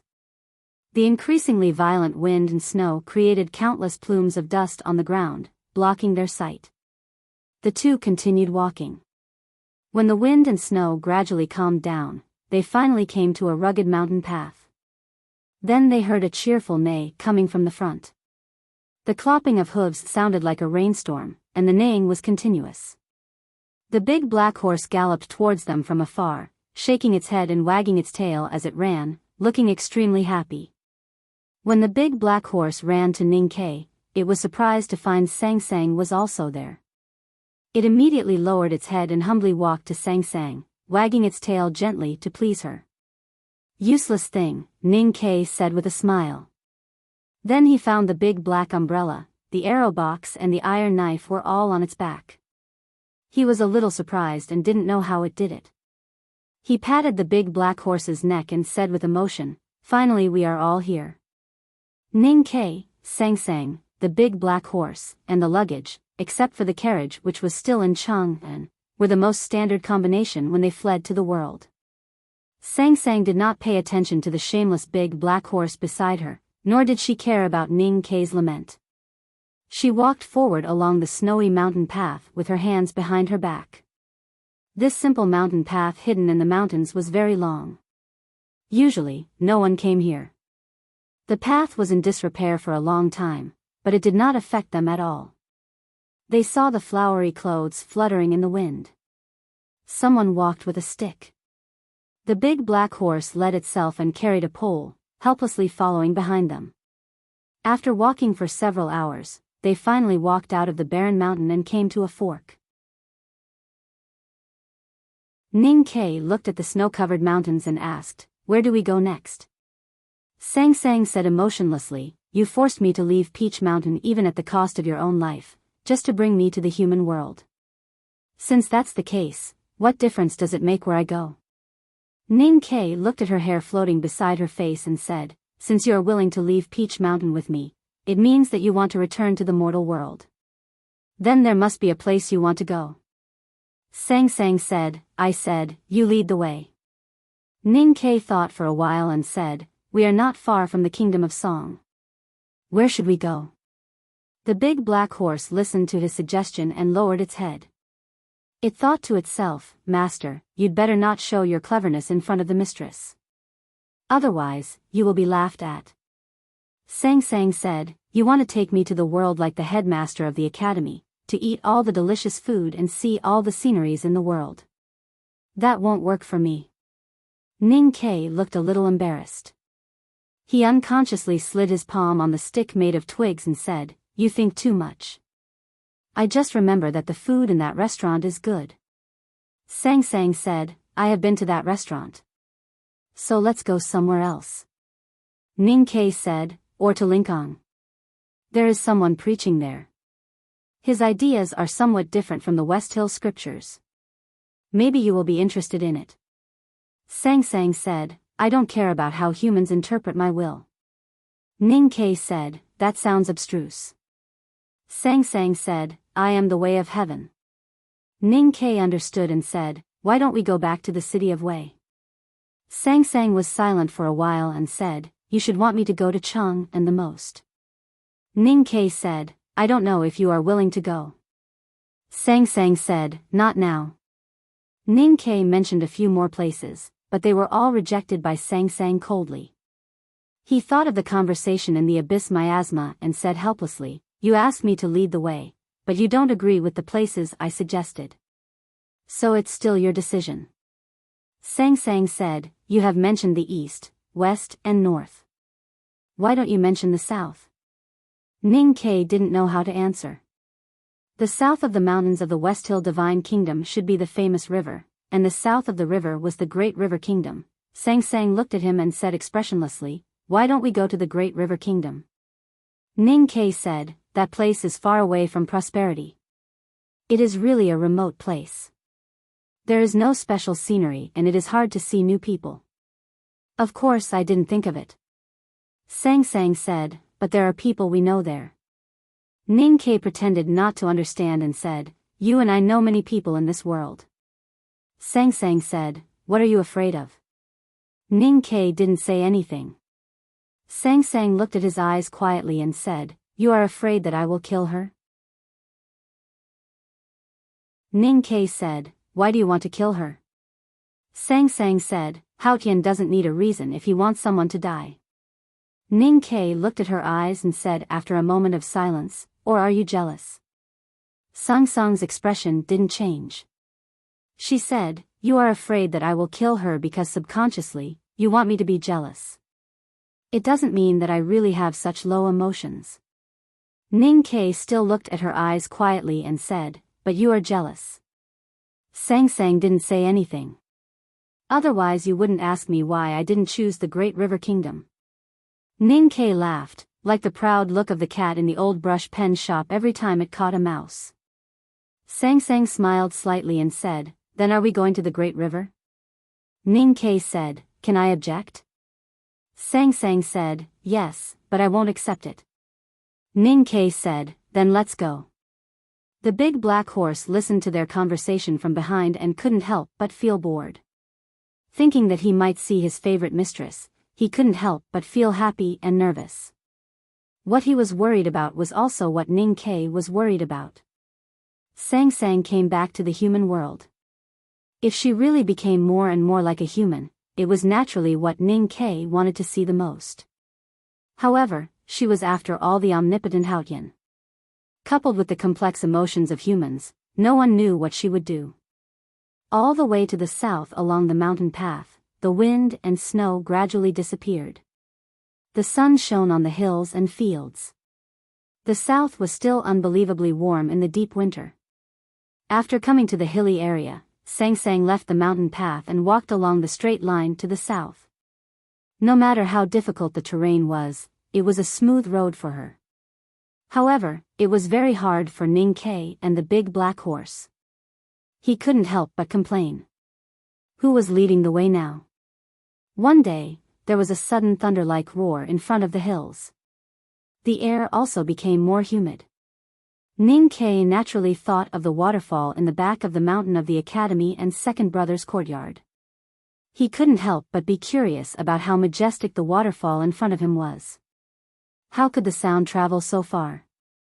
When they came to the cliff, Ning Ke found that it was not a waterfall, but a majestic river. The yellow waves were torrential, and the water was extremely abundant, surging between the black rocks and the yellow soil. In this valley with a huge drop in elevation, the yellow river water flowed rapidly, forming several extremely wide waterfalls. The waterheads collided with each other, creating a thunderous roar, shaking the rocks in the water as if they would shatter at any time. This was the legendary Great River. Looking at the yellow river in front of him, feeling the slight tremors coming from the cliff stones under his feet, and experiencing the infinite power contained in the river, he was greatly shocked. He understood why this river could help the Great River Kingdom block the elite soldiers of the South Jin Kingdom, and also why Lu Bai could comprehend Tao here in the past. He naturally thought of the sword that flew from the sword garret to the Peach Mountain in autumn. When he was sweeping the divine hall of light, he saw the ancient sword left behind by Lu Bai in a corner after his death. The headmaster of the academy had once used that sword to kill the golden dragon and the divine general. Lu Bai put his soul into that sword and proudly went to the Peach Mountain to challenge Haotian alone. That ancient sword was the sword of the human world. Now the sword was still here, but the person who used it was no longer here.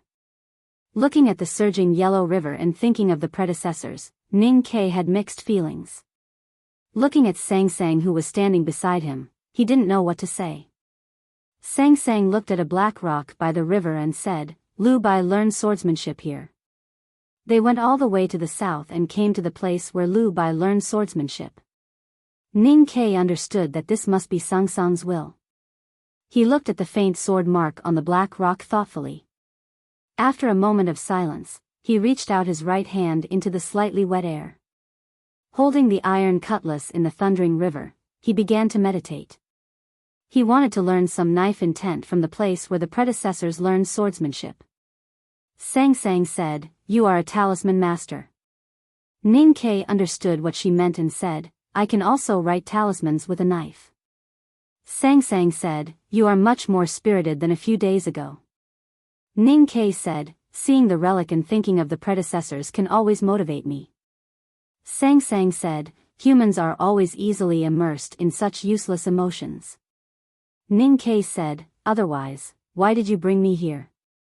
Sang Sang said, "I brought you here because I want you to understand that even someone as powerful as the headmaster of the academy and as arrogant as Lu Bai are still no match for me. You should give up." Hearing this, Ning Ke was silent for a long time. He brought her back to the mortal world to continue the battle with his teacher. He wanted her to become more and more like a human. But in this process, what she wanted to do was to make him truly surrender. When Lu Bai entered Taoism, he saw the yellow river in front of us. Ning Ke said, "When I entered Taoism, I saw an ocean. From this point of view, as long as I cultivate diligently, there will be a day when I can surpass Lu Bai. I can do what he couldn't do." Sang Sang said, "When you entered Taoism, you could sense an ocean because I was by your side that night. It doesn't mean that your talent in cultivation is really that high. You think too much." Ning Ke was a little annoyed and said, "Why do you care what I think? I have something to do today and tomorrow. I will speed up from the day after tomorrow." To be continued. If you like this work, please come to Chidian.com to vote for me. Your support is my greatest motivation.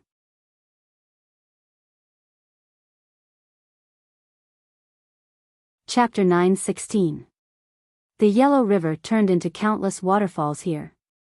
Smoke filled the air, the sound of water was like thunder, and the turbid waves were rolling endlessly. The scene was very shocking. Ning Ke stood on the bank in silence. Sang Sang walked to the black rock by the river. As her bare feet landed, the sword marks on the rock gradually faded until they disappeared. Those sword marks were left by the Sage of Sword, Lu Bai. They represented the will and decisiveness of the human world. Since she was here, she naturally wanted to erase them. Looking at this scene and thinking that the relics of the predecessors would no longer exist, Ning Ke suddenly felt his heart become extremely empty. But there was no way he could change this.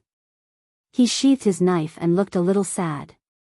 The Great River Kingdom was to the south of the surging Yellow River. Since they wanted to go to the Great River Kingdom, they had to cross the river.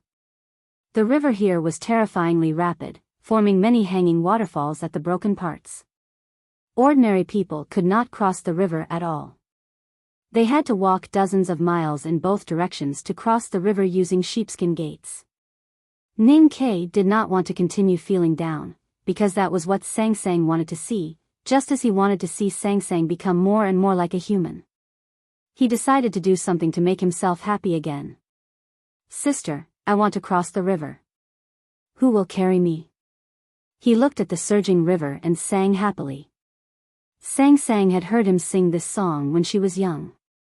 She turned to look at him and said, "Your world is really noisy."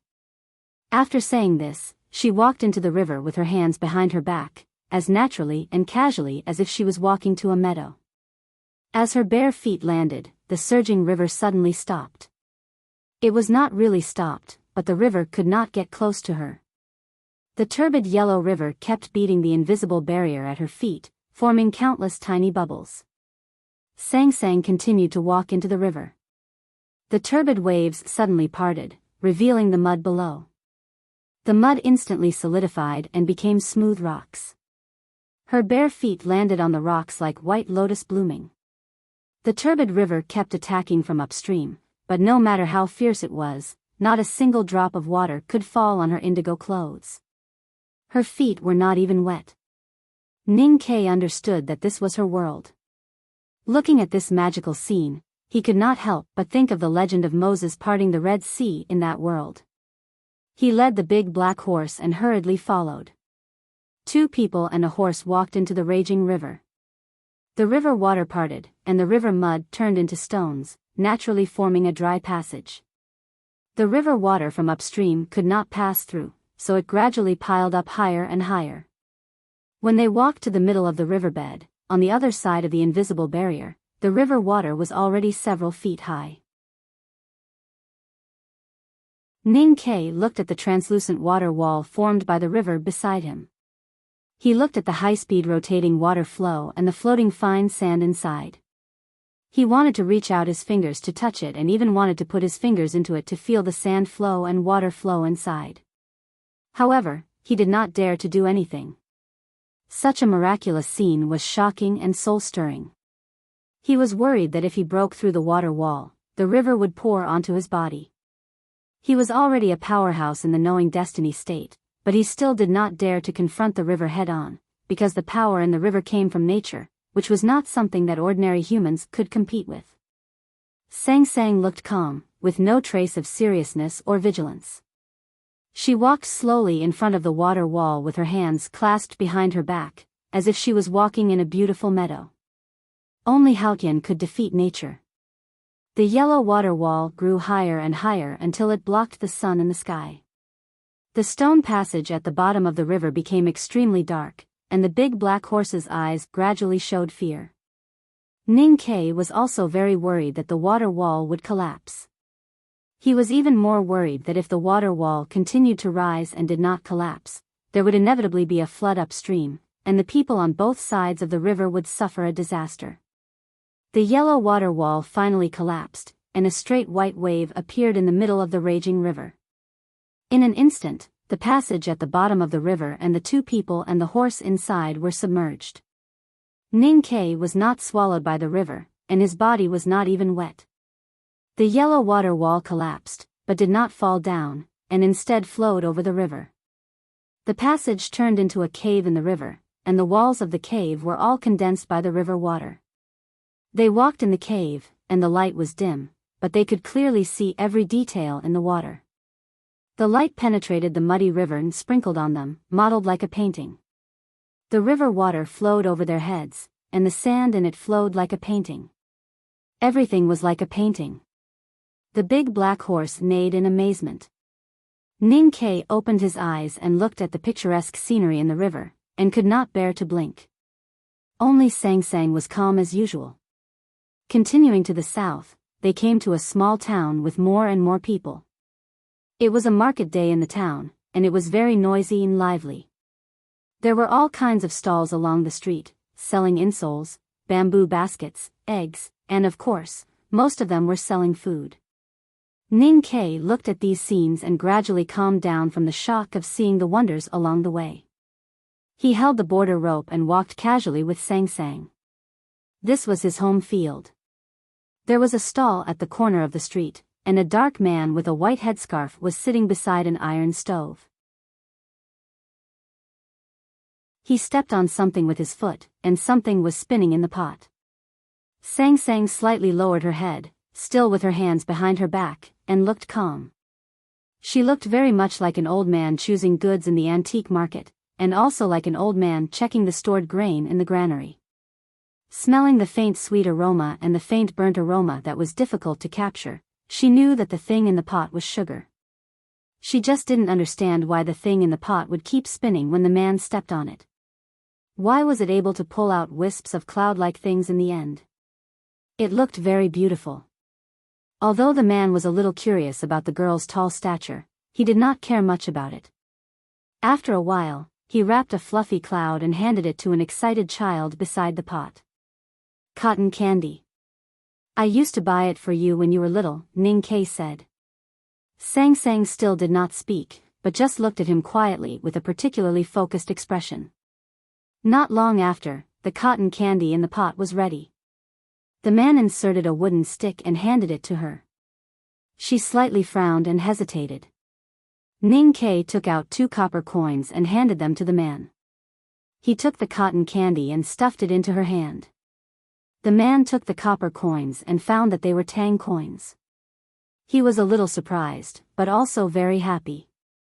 After all, in the Great River Kingdom, Tang coins were more useful than the official currency. Walking out of the market, Sang Sang held the cotton candy but did not eat it.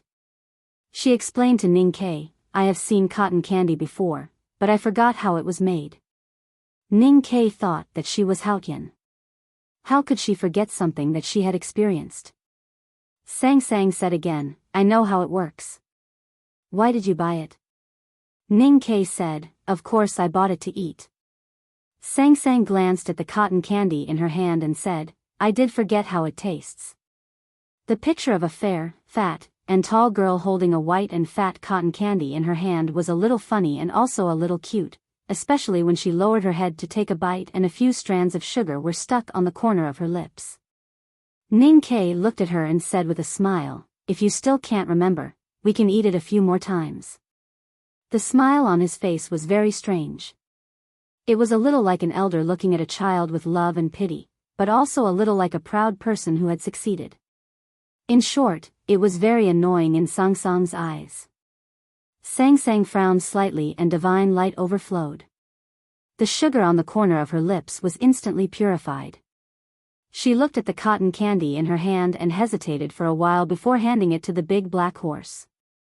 The big black horse was a little surprised and then quickly became excited. To be able to eat Haotian's food, or more precisely, to be able to eat Haotian's leftover food, as long as one was not an idiot like Ning Ke who did not know how lucky he was, it would be the greatest honor. It stretched out its tongue and rolled the cotton candy into its mouth. It smacked its mouth and the cotton candy went into its stomach. It found that it did not taste anything and could not help but feel a little unsatisfied. Seeing that Sang Sang did not finish the cotton candy, Ning Ke could not help but feel a little disappointed. Looking at the big black horse's unsatisfied look, Ning Ke became even angrier and scolded, how many lives have you not eaten? Why are you so greedy? Have I ever deprived you of food? Did I buy this cotton candy for you? How dare you open your mouth? The big black horse thought to himself, she gave it to me. As long as she likes it, it is none of your business. He turned his head and was about to ask for credit from Sang Sang, but unexpectedly found that Sang Sang's face was also a little ugly. He thought painfully, since you like it, why did you give it to me? Can you two not let me get involved in the fight between you two? There were children playing outside the market. Two of them held cotton candy in their hands and carefully licked it from time to time. They seemed to cherish it very much and would probably have leftovers by the time they went home. Sang Sang looked at the cotton candy in the children's hands and felt a little sad. Ning Ke sneered and said, "Keep pretending. Don't regret it." Sang Sang clasped her hands behind her back and walked out of the town, as if she did not hear what he said. Although it was deep winter, the great river kingdom in the south was still warm. The sun in the sky was dazzling and fell on people's bodies, making them feel a little hot.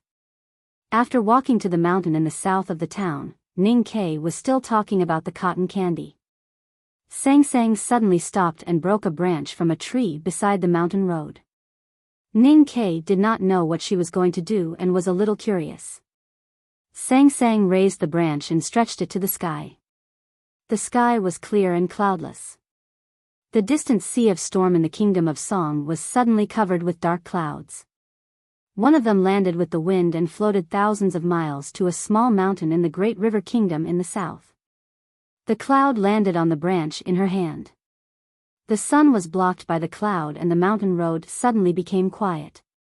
Sang Sang looked calm and continued to walk south with one hand behind her back and the other holding the branch. The cloud on the branch was bigger than the mountain. What a big cotton candy! Looking at this extremely shocking scene, Ning Ke was completely speechless. He never thought that she would pick a cloud from the sky to pretend to be a cotton candy just because she was angry. She was indeed Haotian. Haotian, who had human emotions, was really unpredictable. Thinking that she was his woman and looking at the cloud on the branch, he felt very proud and self-abased. When he walked into the capital of the Great River Kingdom, all his emotions turned into anger. Because the Great River Kingdom was holding a happy event. I really wanted to write about the scene of walking under the river in more detail, or more seriously, but I was in a rush, and if I wrote too much, it would seem like I was trying to fill in the blanks. I saved a picture just to write about that scene, to climb up those steps and see those scenes. This is something I really wanted to do but never had the chance to do it in detail. I'll try to do it properly in the future. Bean's ascension to evil is really well written. I really like this chapter. I like cotton candy the most.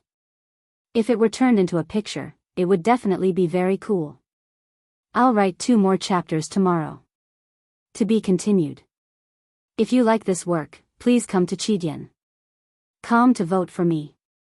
Your support is my greatest motivation. You're tuning into the Biyao's Wuxia Chronicles YouTube channel. Don't forget to subscribe and join us on this journey to catch the most captivating stories.